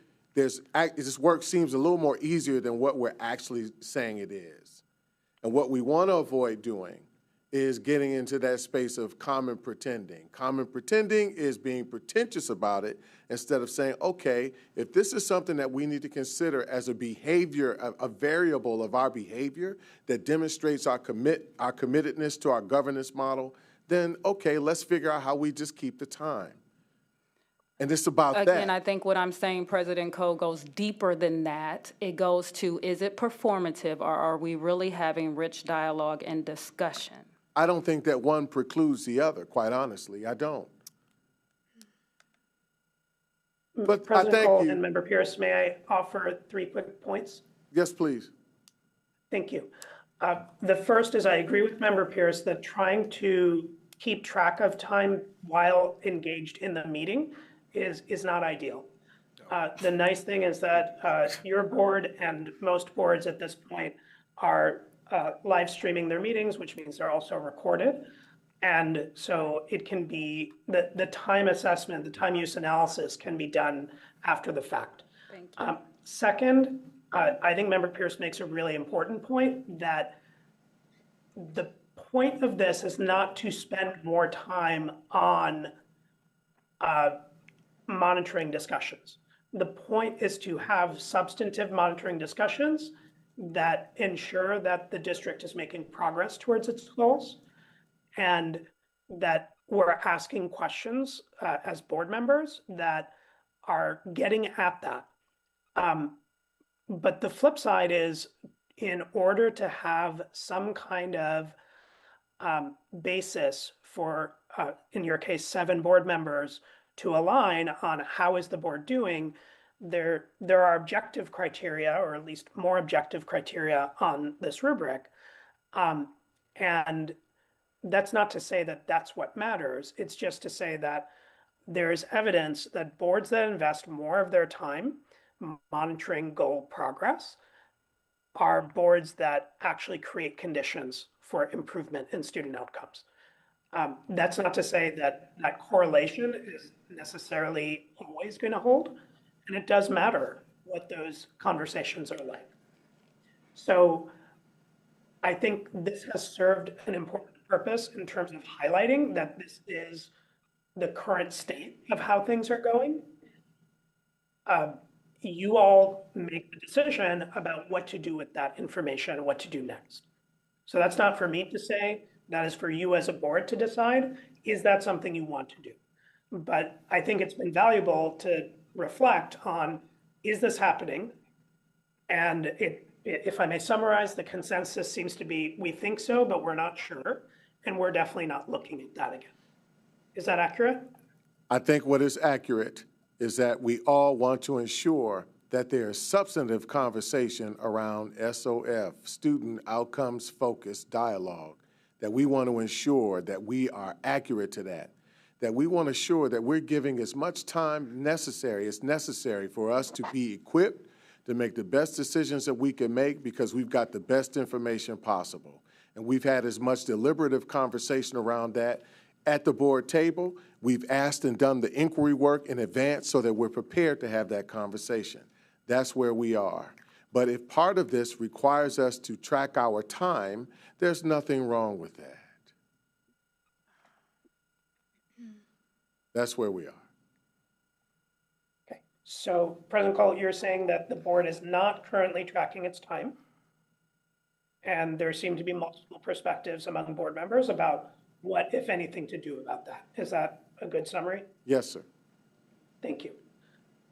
One other criterion I'd want to check on, and then just loop back to the next steps before we wrap up. This second to last criterion in the red column says that the board has not consistently demonstrated the ability to distinguish between customer service or customer issues and owner service or owner issues. I don't think we're competent at that yet. I'd agree. Thank you, VP Adair and Member Pierce. Is there any evidence in particular that comes to mind when you make that assessment? I would say because there is a lack of data to make the assessment might be an indicator, but I think more so than that, when we are having dialogue, sometimes it is very difficult for us to understand who the customer is versus who the owner is and where their issues intertwine and how they might be separated and distinguished. So I would say it's complex. Thank you. VP Adair, anything you'd add to that? I just don't think that we have enough competency yet to describe the difference between owner and customer in a way that all 7 of us agree and use the same definition in practice consistently. So there are many, many examples where this has happened. And interestingly enough, I would add that there is a blurred line in that space. There's a gray area in that space too, because some of this is tied to policy. So when we're talking about customer issues from the standpoint of concern for customers, because something operationally is tied to how customers are served or serviced, A, and then B, what the potential impacts of that may have on student outcomes. This is where things become a blurry space for us. Is it fair to say that? Yeah. Yeah. Thank you. I think that's really both important and helpful noticing. And so what I heard in terms of next steps, and hopefully I didn't infer too much here, is that the monitoring calendar should be modified so that goals are monitored more frequently. If I heard correctly, it sounds like there is a consensus around delegating time use analysis. Is that accurate, or have I misunderstood? So can I just go back to your first thing? So this is the part Yes. where I channel Board Member Vera about how do we make this work for Columbus? So, you know, in this framework, you've said that we should monitor goals 4 times a year. But based on the way our team has put the goals together, as well as the interim goals, that doesn't always make sense. And so I think that, again, we as a board, Sindel can coach us through this, but like we need to kind of make this work for us and, you know, have deeper dialogue about that, including just as we did rewriting one of these competencies for us, coming back and look at these and making sure that they are working for Columbus in this framework.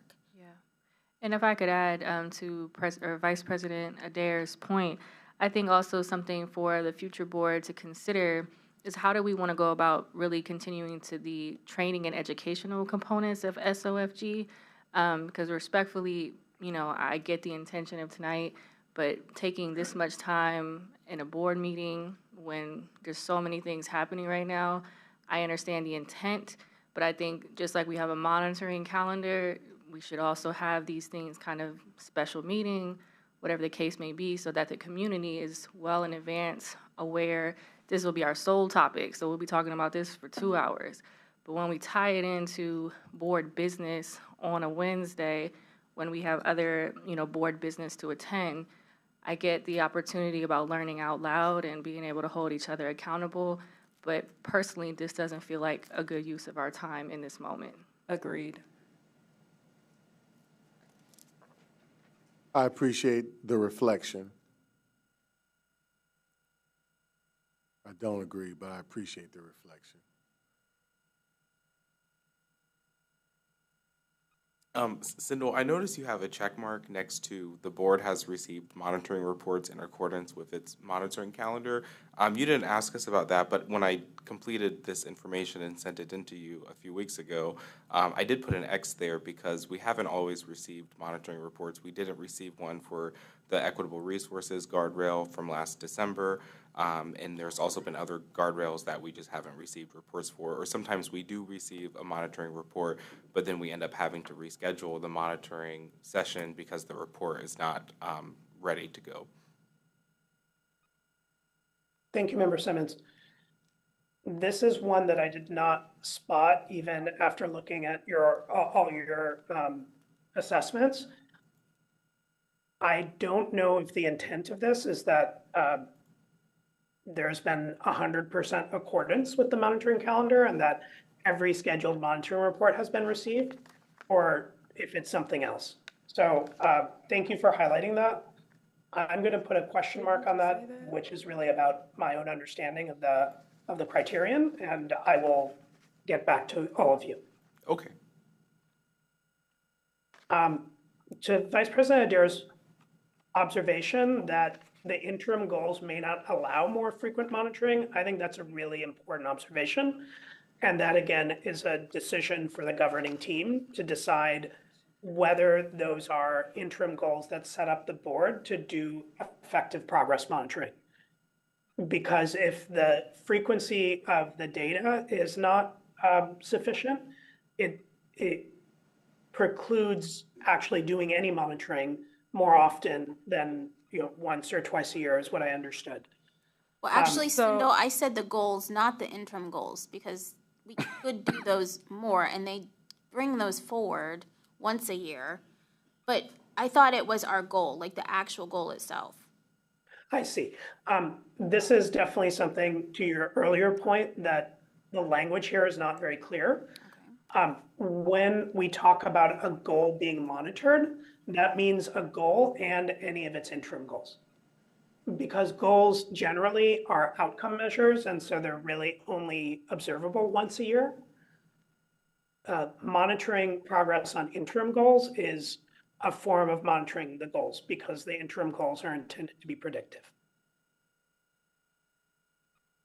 Okay.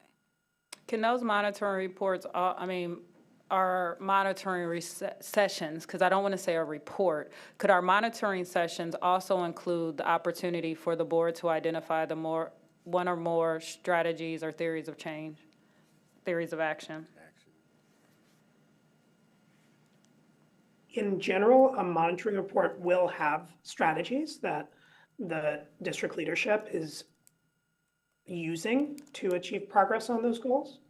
So yeah, that should be part of the monitoring conversation. So it is a part of the monitoring conversation, but as I think about colleagues Vera and Adair, when they indicate that we need to customize this more for our board and our district, I think if we were to, as a board, spend time around identifying our one or more theories of action, that can extend the monitoring report discussion, but give us an opportunity to have the deeper dialogue around how we really want to move student outcomes for multiple years.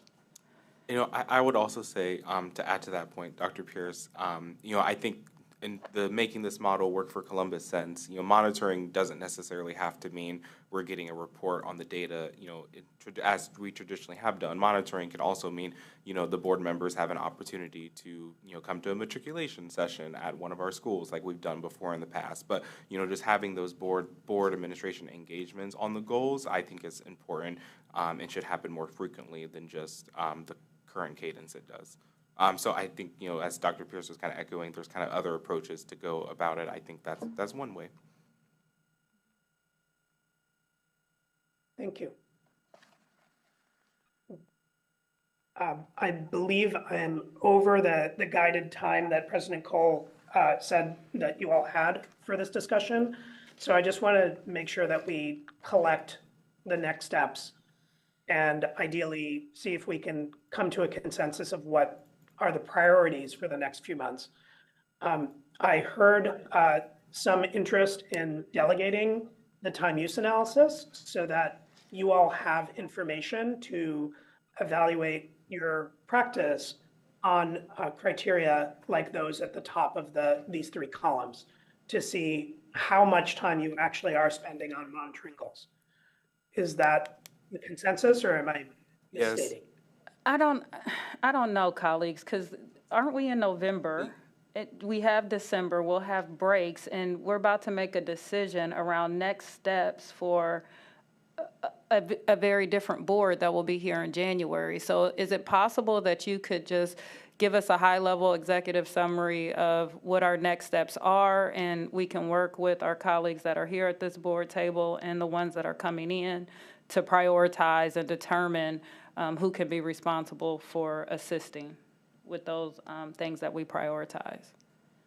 I will say, I do think board services has, because there's been an effort to do this in the past, the board services team, I could be wrong, but I do believe they have already a system that was in place maybe at some point that they could re-implement. And so that's why I said, now the decision to do it or whether or not, it's something to still have further dialogue on.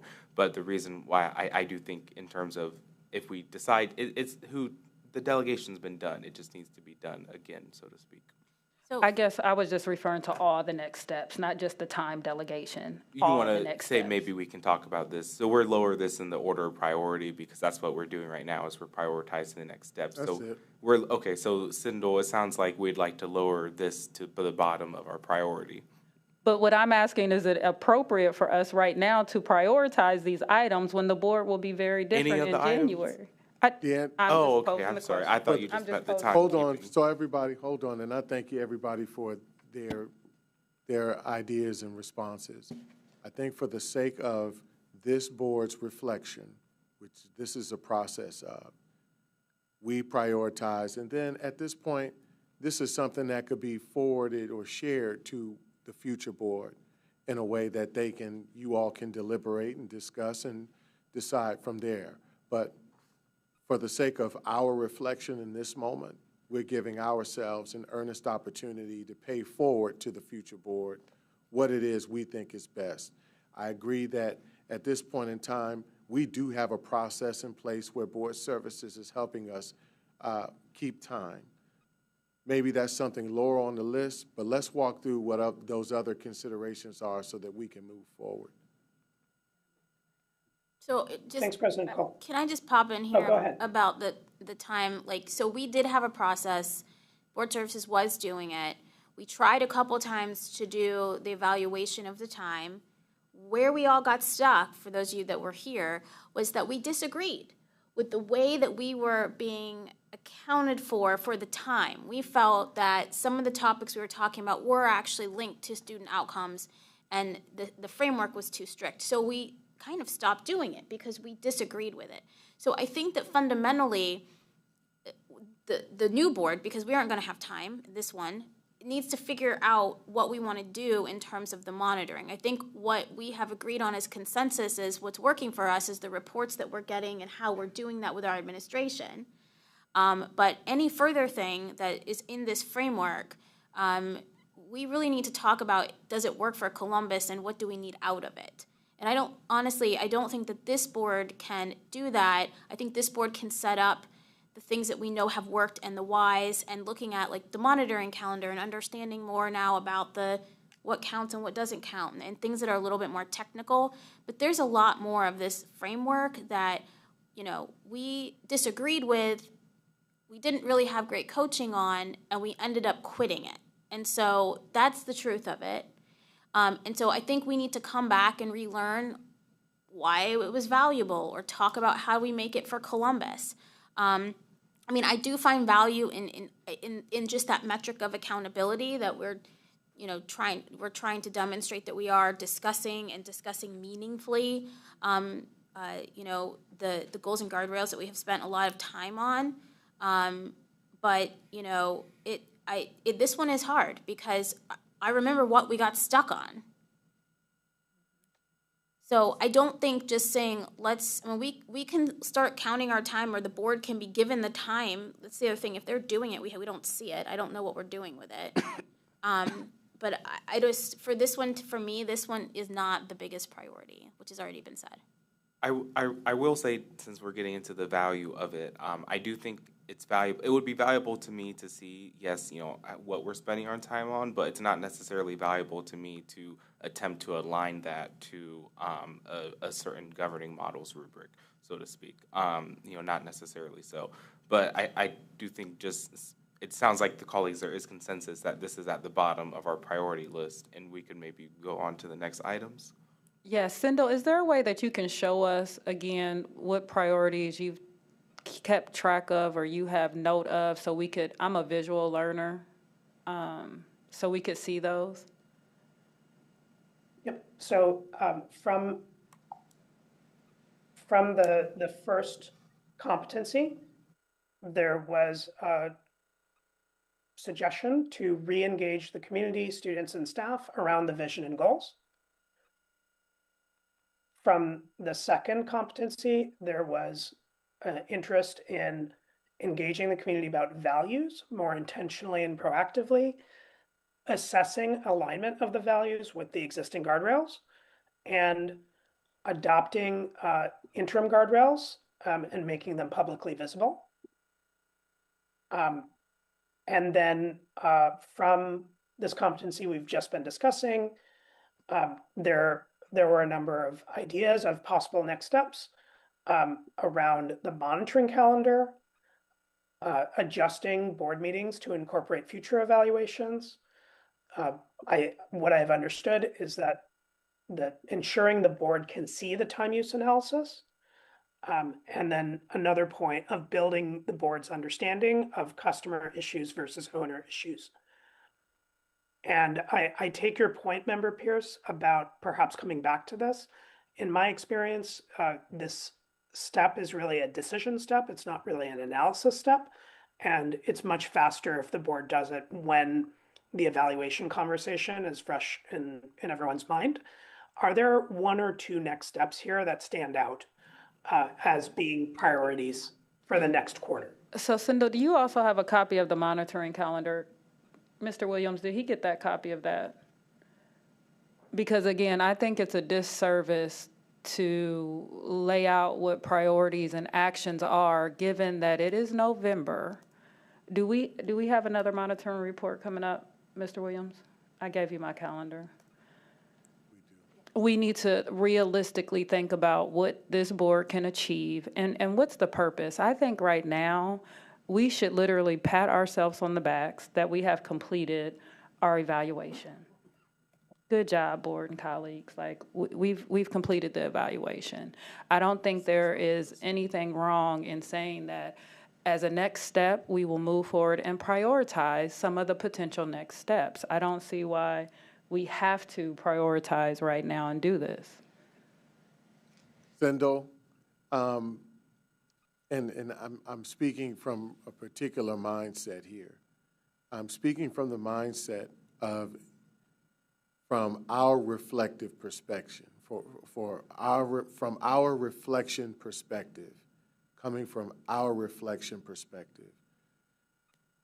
These are the things that we're recommending for a future board to consider, and then that's that. So I'm pretty much in agreement with what everybody is saying. I just need to restate what I've been saying since I've been talking about this, is that we are focused on giving our own reflection and shaping narrative around what worked, what didn't, and paying forward to the future board what we think should be something that they consider moving forward. And then they'll prioritize at that time what that further work actually entails for them and the way that, works best for Columbus City Schools in our district, our city, our board, but most specifically even for student outcomes, period, that we become even more effective and accountable in that space. Because this is what all the technical stuff we've been talking about is actually encouraging us to do. So I want to say again, and then final, this is about us sharing our reflection and giving what we think is our best set of recommendations about priorities that should be given serious future consideration or consideration in the future. Does that make sense?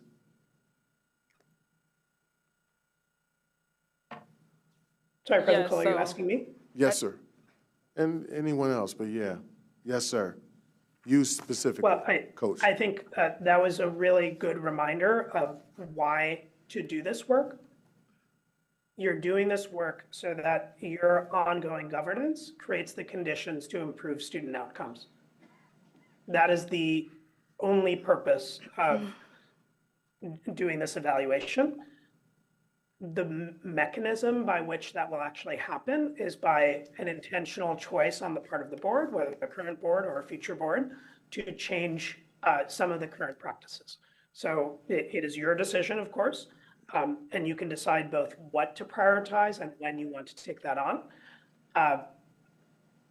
I will certainly be happy, as Member Pierce requested, to summarize what you all shared today in terms of the next steps, and you all can decide when to take that on. It does not have to be something big or momentous that you take on. It might be something small, and something that you feel is a no-lose that would be helpful in creating conditions for improved governance. But that is your call.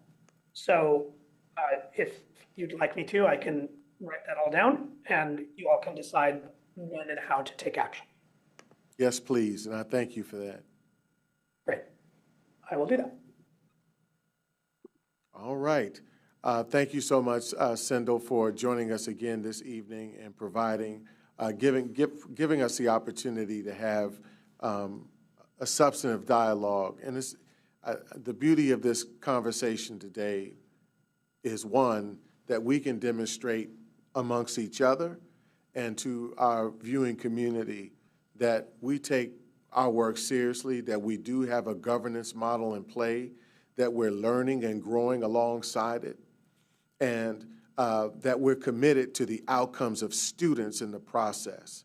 And we're committed ideally to the idea of changing our behaviors in the process as well. So I thank everybody for that. I thank everybody again who participated in this piece, and most of us really did. I thank you for that. And I look forward to seeing how this, manifests itself for not only a future board, but, the school district as a whole moving forward. So thank you all. We will now move on into sections 5 through 7. And I will now, What about excuse me, 4.3? you're right. Yes, ma'am, yes, ma'am. So we will go into section 4.3, which is our LEDE presentation. Dr. Mosier, thank you so much for joining us this evening. Catherine, or Mrs. Mosier, we look forward to your presentation. Good evening. Thank you very much. And thank you. At this time, I'm going to recognize our Chief Operating Officer, Maurice Woods, and his team. Thank you. Thank you. Good evening, Board Chair. Good evening. Full Vice Chair Adair, board members.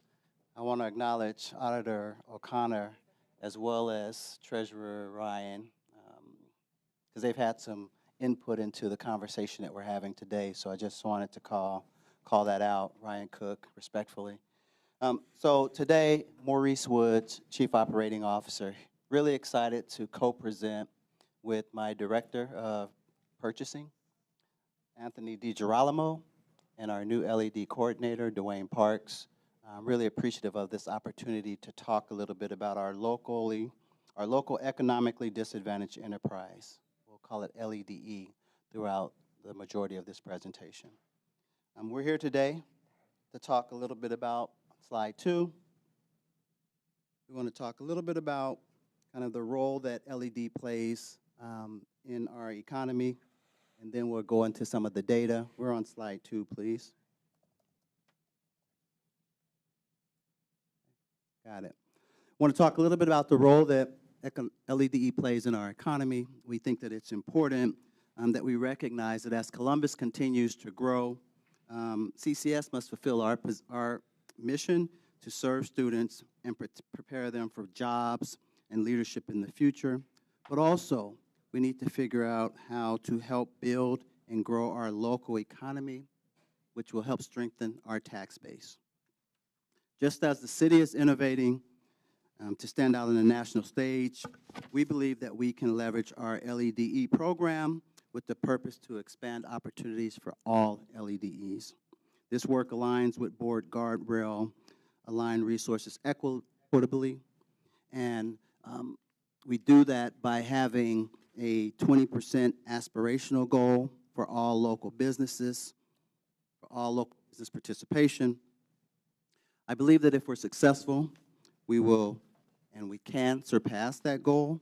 However, I just want to acknowledge that this is an aspirational goal and it's not a mandate of the board.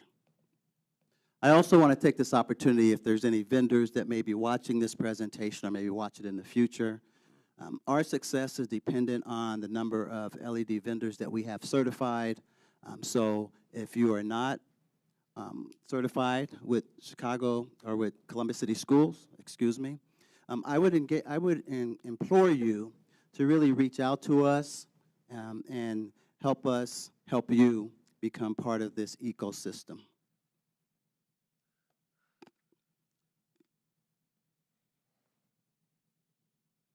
Our LED outreach program is driven by Board Policy 6400, and it contributes to the development of strong communities.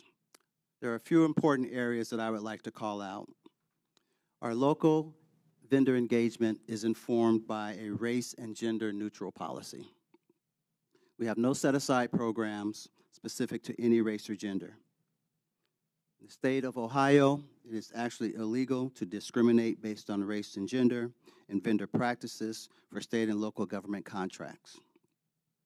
Last year, FY 24-25, we filled a long-standing vacancy. You'll hear from that gentleman today, the new outreach coordinator. And over that same period, we also spent approximately $41.5 million in LED spend, which is the highest spend in over a decade. We want to take a deep dive into the spend data analysis. I'm going to ask Mr. Tony DiGirolamo to talk a little bit about the data, and then following up on that piece, we'll spend a few minutes talking about our path forward, which involves an item that is on today's agenda. It's item 13.1, which is a software, a vendor engagement software that we're bringing forward to the board for approval. Mr. DiGirolamo?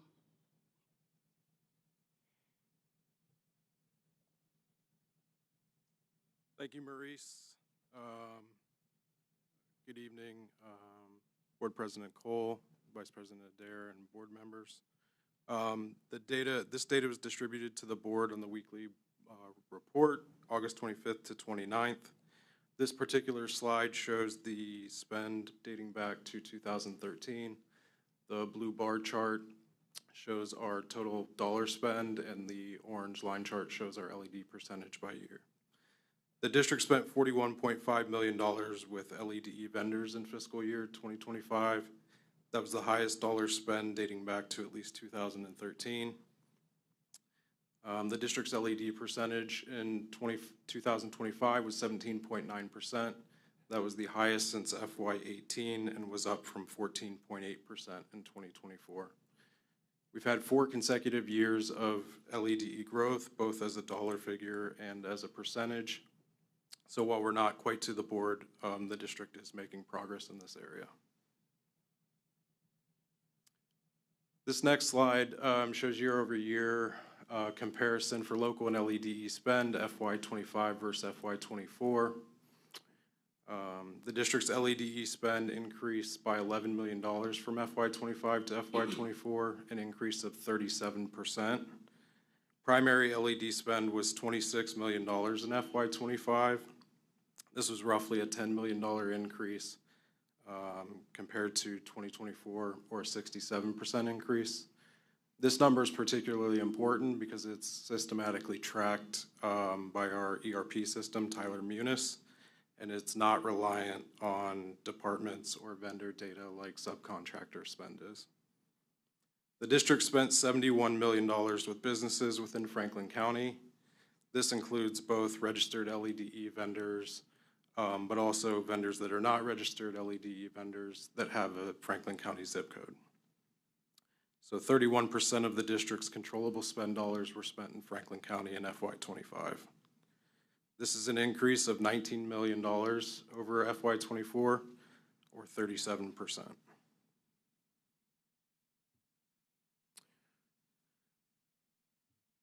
While Board Policy 6400 states that LED goals will be achieved through race and gender neutral measures, we do track LEDE spend by LED classification.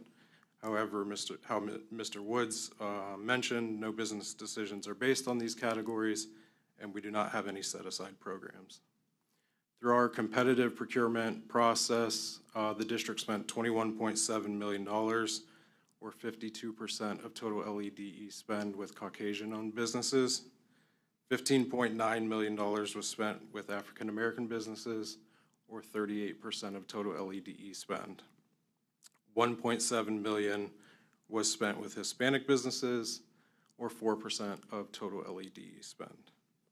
It's important to note that our ERP system only allows for one LEDE classification per vendor, and that vendors self-identify through the registration process.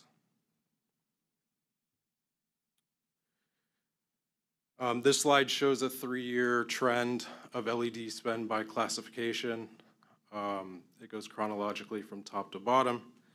FY25 was the highest spend both with Caucasian and African American businesses at $21.7 million and $15.9 million respectively. Those are both the highest since at least 2013. We've also had 4 consecutive years of spend growth with African American vendors, and $1.7 million is the second highest spend with Hispanic vendors since at least 2013.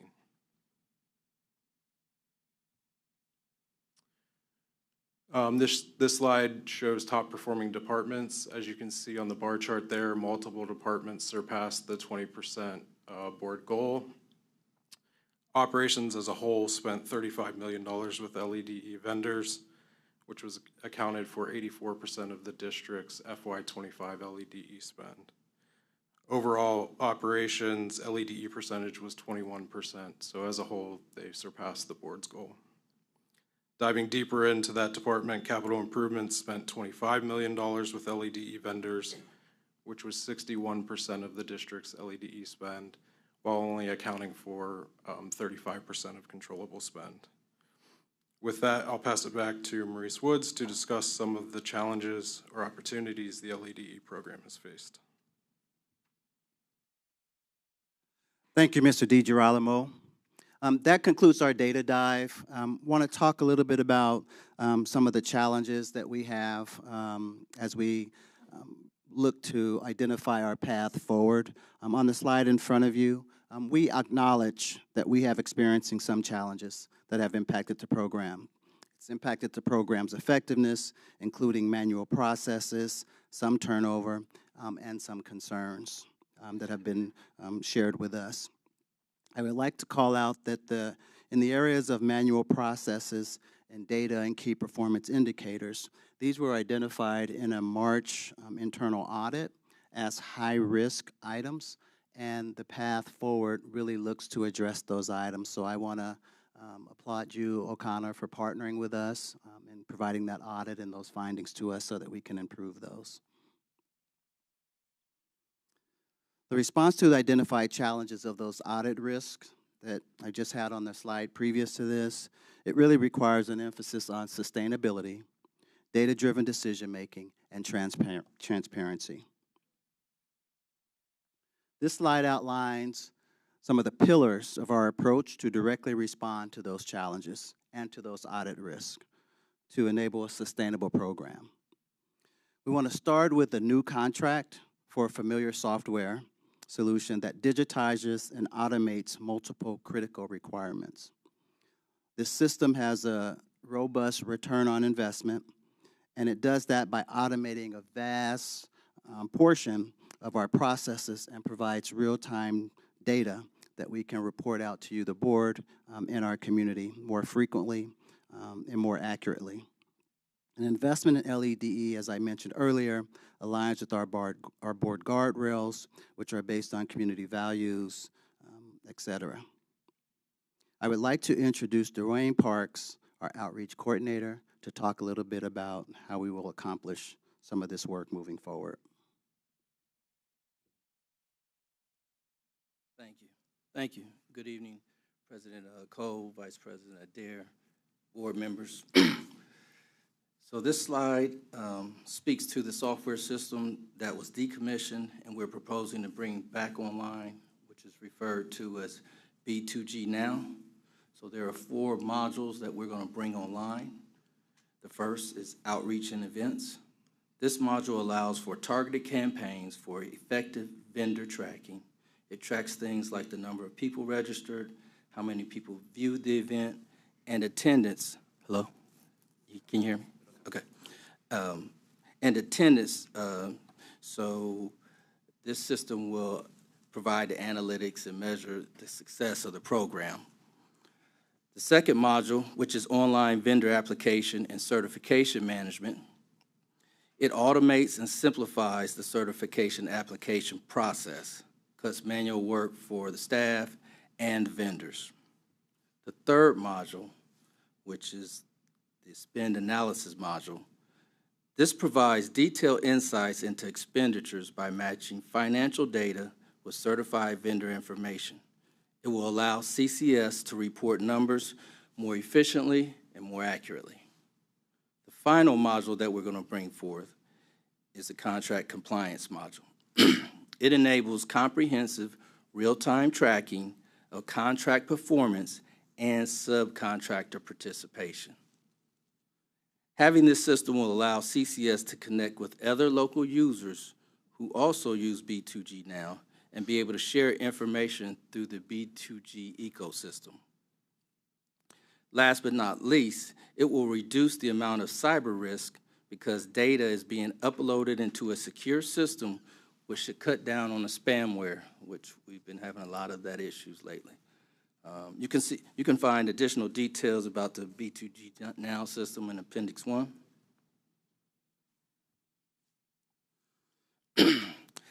B2G Now is in use by a vast variety of customers across the state of Ohio, including but not limited to the City of Columbus, CODA, the Airport Authority, the Columbus Zoo. There are large construction contractors that use this service. And having this system will allow CCS to connect with the other local users who are using this platform and be able to share information with each other through the B2G ecosystem.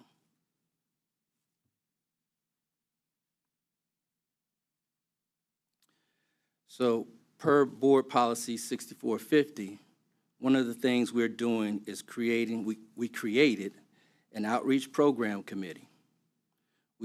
We have created a charter, which is the formal agreement that outlines the purpose, structure, and goals of this committee. One note I'd like to add about this committee: participating businesses cannot bid on work for the duration of their membership on the committee. Every individual that's on this initial committee are seasoned professionals who are committed to this type of work.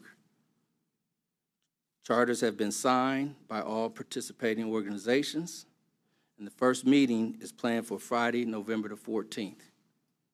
And with that, I'd like to turn it back over to Mr. Woods. Thank you, Mr. Parks. So as we close, I talked a little bit about return on investment earlier in the presentation through an aggressive negotiation. And again, I want to just commend our new purchasing director, Tony DiGirolamo, for those negotiations. We were able to glean benefits totaling approximately $45,000. You see the areas on the left-hand side that contributed to that an immediate qualitative return on investment. But there's also qualitative benefits. I'm not going to read the bullets there. There's additional information in the appendix that really goes into details around the benefits for each of the modules that we're bringing forward.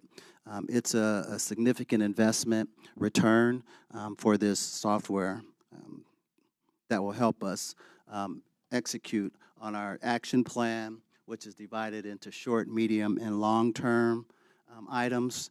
The first thing that we need and is looking for board support on is really in today's legislation, the B2G Now software. And as we strive to continuously improve, our original goal or our vision is that CCS will be positioned as a regional leader in this space of local small business vendor participation. I wanted to give you a preview of what our portal will look like or could look like in the very near future. This will be available online to our vendor community as well as our internal staff. There's information there through the red hot buttons or hot links that really provide resources and opportunities for our vendors to engage in our procurement and our purchasing activities.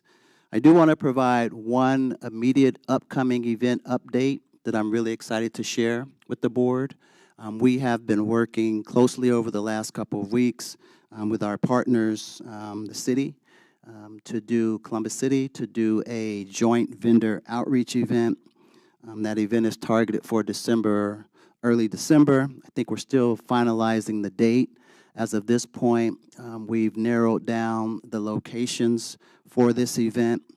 The audience is really all local vendors who are interested in learning more about Columbus purchasing activities or vendors that are looking to register with Columbus City Schools and the City of Columbus. I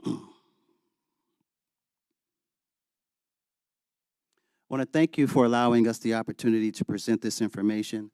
There are appendices in the back of this presentation that we're not going to go through at this time, but we are open to taking any questions. And as I mentioned earlier on, if there's any vendors in the audience that are interested in learning more about this program or are interested in becoming a registered vendor, we have the information available for Mr. Dwayne Parks, our outreach coordinator. At this point, we'll open up for questions. Thank you so much for this presentation. As per our board policy, are there any questions at this point in time from our members? Yes, Board Member Ingalls. Thank you for going through that, and I am looking forward to hearing how the first meeting of the LEDE committee charter goes. One thing that we talk about, or we've talked about in the past, is feedback from the participants in the program. And so have you thought about how you all might be able to integrate the feedback that's given from the participants in order to refine the program? Yeah, I think part of that is it's part of our engagement and outreach program. I think what we need to do more of and what we plan on doing more of is really being visible in the community and providing those opportunities for us to share feedback. We also want to create an opportunity where these vendors can get to know some of what I call the buyers or the purchasers in the district, so they can provide feedback directly to some of the directors in our organization that are purchasing some of this, some of our products and services, and that feedback can help us get better and make sure that we're considering some of the hurdles or concerns or challenges that vendors are facing. So I think it's incorporated into our engagement and outreach process. Yeah, thank you for that. I know that was a big element of a lot of the community feedback that we've heard in recent years. And so, and we have engaged in some feedback. I'll be brief, but one of the things that we've heard also is just around training, both internal and external. Training in how to utilize the portal and how to get access to information. So that's something that we've been working closely with B2G with in some of our initial conversations in ensuring that we do that better and smarter than how we have in the past. Anyone else?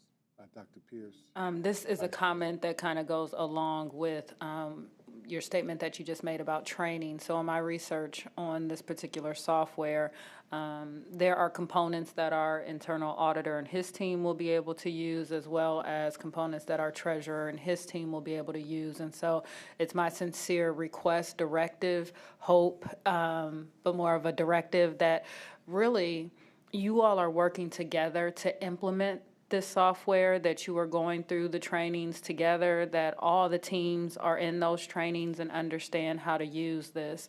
I think it is going to be a great resource for our district and our community. So thank you for the presentation. Receive that feedback. Thank you. Vice President. I have a question. We used a word I know what it means, but I'd love you to publicly define what controllable spend means. I think that's important concept here. Absolutely, thank you. Controllable spend is the spend that we identify that's outside of our control from a purchasing and procurement perspective. So it's things like benefits, for example. We don't necessarily control that, so we don't include that in controllable spend. So it's all those things that are outside of the normal purchasing and procurement cycles. In looking at the chart where we looked at the top performing departments, these are all operational type departments, legals here, but it's more operational. Can you talk more about where the academic programming where fits into the kind of goals here? Yeah, so as Mr. DiGirolamo stated, operations is approximately 83% of all of the spend. You know, we have over 60 OPUs or departments. So we think there's significant upside. There's some aspects of academics that are more challenging to bring in local, economically diverse enterprises, things like curriculum, for example. But we do acknowledge that there's other areas where we can get better at that. And I think part of that has to do with our ability to literally make sure that they receive some of the training how to utilize this tool, but sitting down and meeting with them. So if I can give one hard example, I talked about the joint CCS City of Columbus vendor meeting. Our plan is to actually identify what are some of the services and products that we're going to purchase in the next 6 months. Take that information to this meeting, but also invite some of the district staff who will be making those purchases to this meeting so that they can engage with the vendors. We think that there's a win-win situation in providing access of the vendors to these directors, but also it allows the directors to interact and engage, better understand what's out there in the market, and start to develop some relationships. I believe that the best way that we're going to achieve and pass the 20% aspirational goal of the board is to start bringing in some of these other departments in some of these purchases and procurements. My last question is if you could just maybe, if you can't, just let me know, go a little deeper in to the question or concern from vendors just about the application process itself to become a vendor, understanding that we may be doing it differently, and that's maybe why we're also doing the software, but currently we're doing it differently or requiring different things at different times than perhaps other large government entities. And so people are really just choosing not to. They might bid on our contracts, but they're not actually submitting the application to be LED certified. So it's not overcomplicated. We've had some conversations with some vendors. The root problem is we have a paper-based registration system. Fill out forms of paper, you check boxes on paper. Most other entities in the city of Columbus, we listed a list of them on one of the slides, have all already automated this process and streamlined the process. So that's our biggest hurdle and one of our root causes to some vendors not wanting to put in the energy and effort to go through our paper-based, heavily manual process. All right. Board Member Simmons. Thank you, President Cole. Chief Woods, I did want to say that I'm also excited for the outreach committee, and so look forward to getting feedback on how that goes. My only question is, you mentioned real-time data as part of the software. What would the implementation timeline for that be? Because one of the recommendations, I believe, from an audit from internal auditors, O'Connor's office, was to provide the board with more frequent data on the LEDE spend. And so, when do you anticipate that the board might be able to start receiving more frequent data rather than just once a year? Yeah, so the way that we're rolling this out is we've really, the position's been vacant for approximately a year before Mr. Parks came on. So there hasn't been a lot of outreach activity. We haven't registered a lot of vendors. So the way that we prioritize these modules is to really do a blitz on getting out into the market, bombarding them with information, increasing our vendor list and in also cleaning up that list. So that's the priority of the module rollout. And then late next spring, once we have better data going in to the system, we will start working and focusing on the spend analysis module. So I believe by early as our next annual report that's coming forward in July, August timeframe, we will have data that's pulled out of this system to provide to you and the community. But we've specifically focused on the modules that help us improve the data that would be going into the system and engage our vendors aggressively.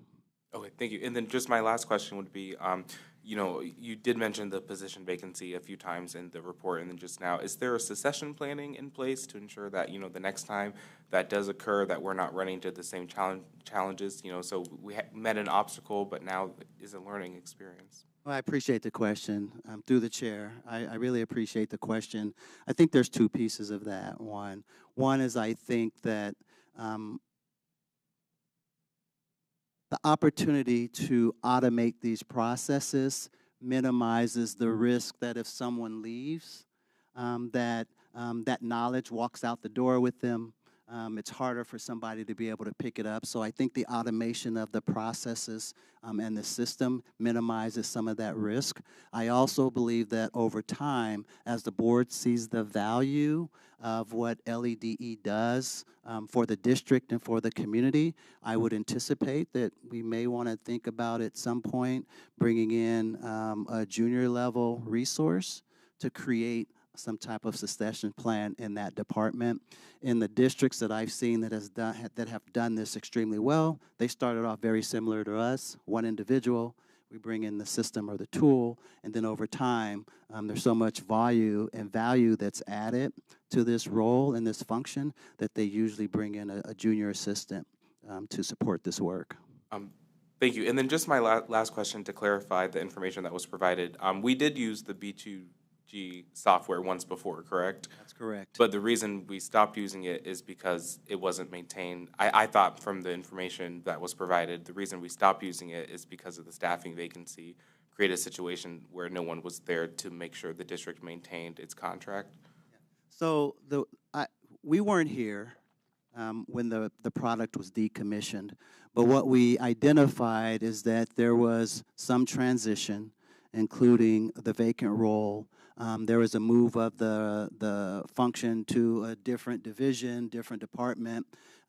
My belief is that we just missed the renewal time frame for this product at that time, and now we're bringing it back to the board for consideration. Okay, thank you. All right, thank you. We have one more question, Board Member Fair.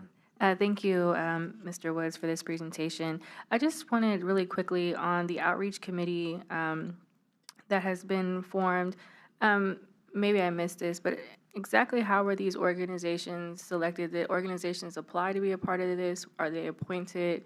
And kind of what were you looking for in terms of the organizations that were selected for this? Yeah, I think there were a couple things. One, we identified specific organizations that we wanted to target. We wanted to target them for their expertise.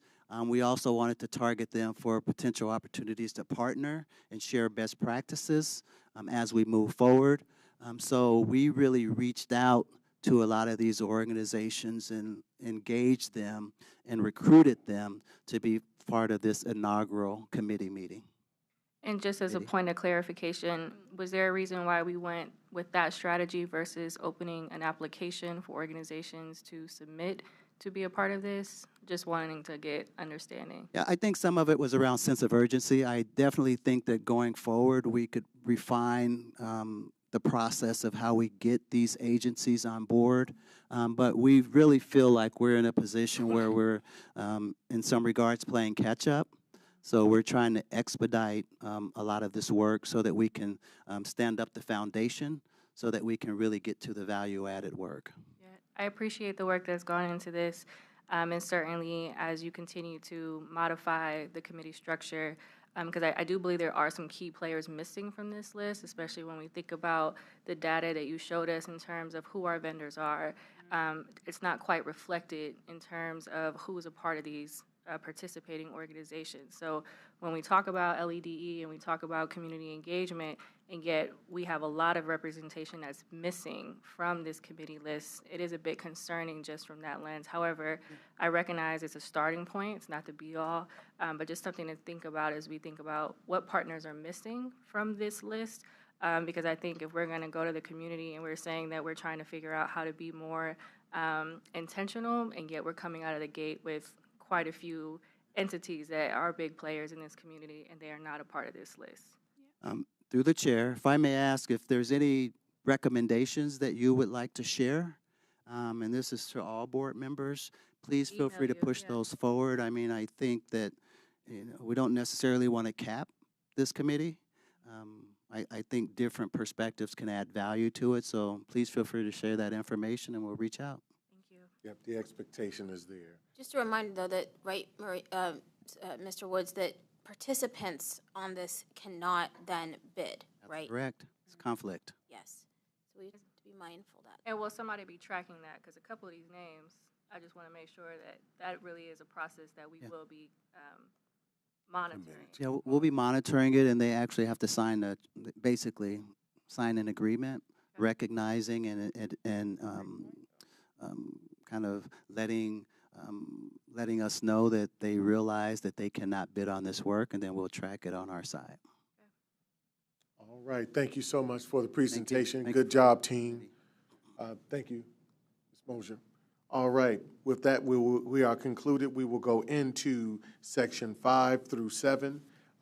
First, we'll open the floor again to Mrs. Mosier. Thank you. I do not have a report this evening, but I would like to give a couple of important updates. My first comment is related to Supplemental Nutrition Assistance Program. The ongoing federal government shutdown has resulted in a temporary suspension of SNAP benefits for many families across Franklin County. I want to be clear that this disruption impacts nearly 20,000 Columbus City School families who rely on SNAP to meet basic nutritional needs. For many of our 47,000 students, school meals remain their most reliable source of nutrition, making this both an educational and a community issue. Food insecurity has a direct impact on student learning, as hunger can lead to lower concentration, decreased attendance, and emotional distress in the classroom. In response to the needs of our students, the district will participate in a coordinated regional partnership with the City of Columbus, Franklin County, the Mid-Ohio Food Collective to ensure students and families maintain access to food during this federal funding lapse. I'm pleased to be able to share that beginning Friday, November 7th, CCS will open 5 food distribution sites across the city. At West High School, South High School, Walnut Ridge High School, Columbus International High School, and Lyndon McKinley STEM Academy. Meal pickup will occur on Friday from 4 to 6 p.m. And through a $125,000 partnership with the City of Columbus, CCS will be able to distribute more than 46,000 ready-to-eat meals. Each meal will be shelf-stable with a 120-day lifespan, allowing families to store and access meals as needed safely. I want to mention that CCS staff will have the opportunity to volunteer on site to assist families and ensure a smooth distribution. And if I may, I invite all board members to join us at one of the food distribution sites if your schedule allows. Again, we will be serving meals beginning Friday, 4 to 6 p.m. West High School, South High School, Walnut Ridge, Columbus International, and Lyndon McKinley STEM. In addition, In preparation for the Thanksgiving season, many CCS schools will be organizing turkey and food pantry drives to assist families further. Food resources can be found on the district webpage at our www.ccsoh.us. On our website, we're maintaining a resource to point families towards additional resources. We are also want to amplify awareness of our community food access tools, including freshtrack.com. That's fresh, TRAK.com, and collaborating with Franklin County Job and Family Services to connect our families with additional resources. So this is a new initiative. We will begin on Friday and look forward to seeing many of you there. I have a brief update about legislation that was introduced at the State House. This is in reference to Senate Bill 311. Last week, Senator Brenner, who chairs the Senate Education Committee, introduced a large education bill, Senate Bill 311. This bill includes language that once again threatens the sale of CCS school buildings. This language is very similar to what we saw discussed during the state operating budget earlier this year. What's most concerning is that the bill changes how a building would be identified as an unused school facility. It also reduces how much the district could sell one of these buildings for. And if this language is implemented, it could significantly impact local control over our facilities and limit our flexibility in managing district assets. So I provide this information as a point, an update for the board. But I do want to end on an up note, and that is I have a football shout out. I'd like to take a moment to congratulate our student athletes who have just completed the football season. Congratulations to our OHSAA semifinalists across the district. Afrocentric, East, Walnut Ridge, Independence, Linda McKinley, and Northland High Schools all showed strong leadership on and off the field, with Walnut Ridge and East pushing even farther and earning their place in the finals. Your energy, student athletes, sets a high bar for the fall season. And finally, a district-wide athletic shout-out to Whetstone Boys Soccer, who made a strong run to the semifinals, and at West High School, where both the boys and girls soccer teams earned wins in the City League. Briggs Girls Volleyball secured a back-to-back City League championship. These are just a snippet of students who showed up to every practice, every match, and classroom this fall season. You bring pride to our schools and to the entire district as we close out the fall season. Thank you. Thank you so much, Mrs. Mosier. We appreciate the update. We'll move on to Mr. Internal Auditor. Do you have a report for us this evening? Good evening. No report. Just wanted to commend Maurice Woods and his team on their LED work because I'm seeing a lot of good stuff in that space. So thanks to them. Thank you and welcome this evening as always. All right, Mr. Treasurer, good evening. Good evening. No formal report, but I wanted to highlight one piece of legislation tonight I'm asking for board approval on. I'd like to bring Dr. Marguerite Rosa back from Georgetown University. We had the opportunity to have her on site last year. Catherine Mosier, Dr. Chapman, Auditor O'Connor, myself were really pushing this change in how we look at our expenditures and how it impacts performance in the classroom. And I think we can begin to change behavior through numbers and have a positive impact on student achievement by having more resources to allocate through these conversations. So it's been a big push. I've seen Catherine lead that charge on the academic side. Auditor O'Connor is working with my team on the business side. And I'm excited about the opportunity to potentially bring her back. Hopefully we'll have 60 academic, fiscal leaders, and our new Board of Education have the opportunity to attend that as well, sometime in the late winter when hopefully travel's a little more conducive to her schedule.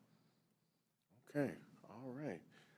Thank you for that update, and we look forward to more to come from you in the future. All right, now we will move on to the acceptance of the consent agenda. But before we do that, I just wanted to offer a very brief comment. I want to acknowledge Dr. Chapman and her team for the work they are doing to uplift the focus on a return to the investment in board legislation. Tonight's legislation requesting approval to enter into a purchase agreement with Curriculum Associates is an example where administration describes the challenge we are working to address, the selected strategy, and how the administration proposes to measure the expected outcome of our respective investments. This alignment to the board goals and guardrails, as well as the portrait of a graduate attribute, is named in this legislation. Monitoring the return on our investments will be increasingly critical as we work to address deficit spending. So just moving forward, the board can expect to see these kinds of elements added to our consent agenda that give us an even deeper sense of what it is that we're committed to, that it is properly aligned, and more importantly, that we have a clear idea of what that return on investment actually is. So with that, is there a motion to? Well, quick question. Yes. So that seemed like discussion to me. So is this the point where you want to take discussion on items, or are we going to move into accepting the agenda, the consent agenda, and then having discussion? No, we're going to move into the motion of accepting the consent agenda. Okay. Motion to accept the consent agenda. Second. Motion and seconded. Can we call the roll, Mr. Treasurer? It's discussion, right? What is it that you'd like to discuss? In addition to, so you raised 15.1. My discussion relates to 23.2, and that's under the Office of the Treasurer, authority to enter into an agreement with OpenGov. Yes. And I think this is another great software system. My question, again, directive, is that as we are purchasing these systems, we are really looking to see how they interface with one another. So when we think about B2 Grow Now, we think about OpenGov, we want to make sure that the data that is going into these systems are very good, clean, accurate data. Right? And so today I think we're purchasing two types of softwares where information can be fed into either one from either one. And so, again, I just want to uplift that, call that. Is it a question point for you all that you've been investigating with Dr. Woods about this? Yeah, so that's actually a great question. So there's different modules within OpenGov. This is the budget and the capital budgeting piece, operational and capital. They have a purchasing module. I did reach out to them, and they do work with other providers. For example, there's different formats that you can upload into, like a CSV file, perhaps even with APIs, they can actually talk together. We see that integration, for example, with OpenGov and our ERP solution, which is Tyler Munis. So it's going to be automated on my side of the house with respect to budgeting, but I have reached out. If we decide to look at other purchasing software, those capabilities would be available for the district to use. And I think that's important as we look at various packages. So even beyond budgeting, purchasing, when we're thinking about budgeting, will that data be able to be downloaded in CV form to be shared with, for example, our colleagues over in purchasing, so they know, oh, you're spending a line item from this budget line and that budget line? Yes, we do that now, and we will continue to be able to do that through OpenGov with various file formats. I don't want to get too technical. I'm way out of my wheelhouse on that. But, for example, CSV, which is basically an Excel file, that capability is there. So, yes, we will work to make sure that automation is there because, as Mr. Woods pointed out, manual entry leads to errors, confusion, problematic data. And anytime you're dealing with data, it's kind of that garbage in, garbage out. So we want to minimize that risk as well. I appreciate that. And colleagues, I just think it's important for us to uplift this because as we're purchasing these softwares, we need to make sure that there's opportunity for them to interface and speak to one another. So thank you for that discussion item. I thank you. Is there anything else for discussion? If not, all right. We have made a motion. We have seconded it. Can we call the roll? Yes. Dr. Pierce? Yes. Ms. Reyes? Yes. Mr. Simmons? Yes. Ms. Ingles? Yes. Ms. Viera? Yes. Vice President Adair? Yes. President Cole? Yes, motion passes. All right. Madam Vice President, can we go into executive session? Yes. It is recommended that the Board of Education move immediately into executive session pursuant to Ohio Revised Code Section 121.22G1 to consider the appointment, employment, dismissal, discipline, promotion, demotion, or compensation of a public employee or official, or the investigation of charges or complaints against the public employee, official, licensee, or regulated individual, unless the public employee, official, licensee, or regulated individual requests a public hearing, and G4, preparing for, conducting, or reviewing negotiations or bargaining sessions with public employees concerning their compensation or other terms and conditions of their employment. That is a motion. Is there a second? Second. Motion and second. Call the roll. Ms. Reyes? Yes. Mr. Simmons? Yes. Dr. Pierce? Yes. Ms. Ingles? Yes. Ms. Viera? Yes. Vice President Adair? Yes. President Cole? Yes. Motion carried. All right. Thank you all for the good work this evening. Thank you all for those who were with us this evening and had a chance to view and those who participated. With that, again, we will not return from executive session to this room. We will adjourn from executive session.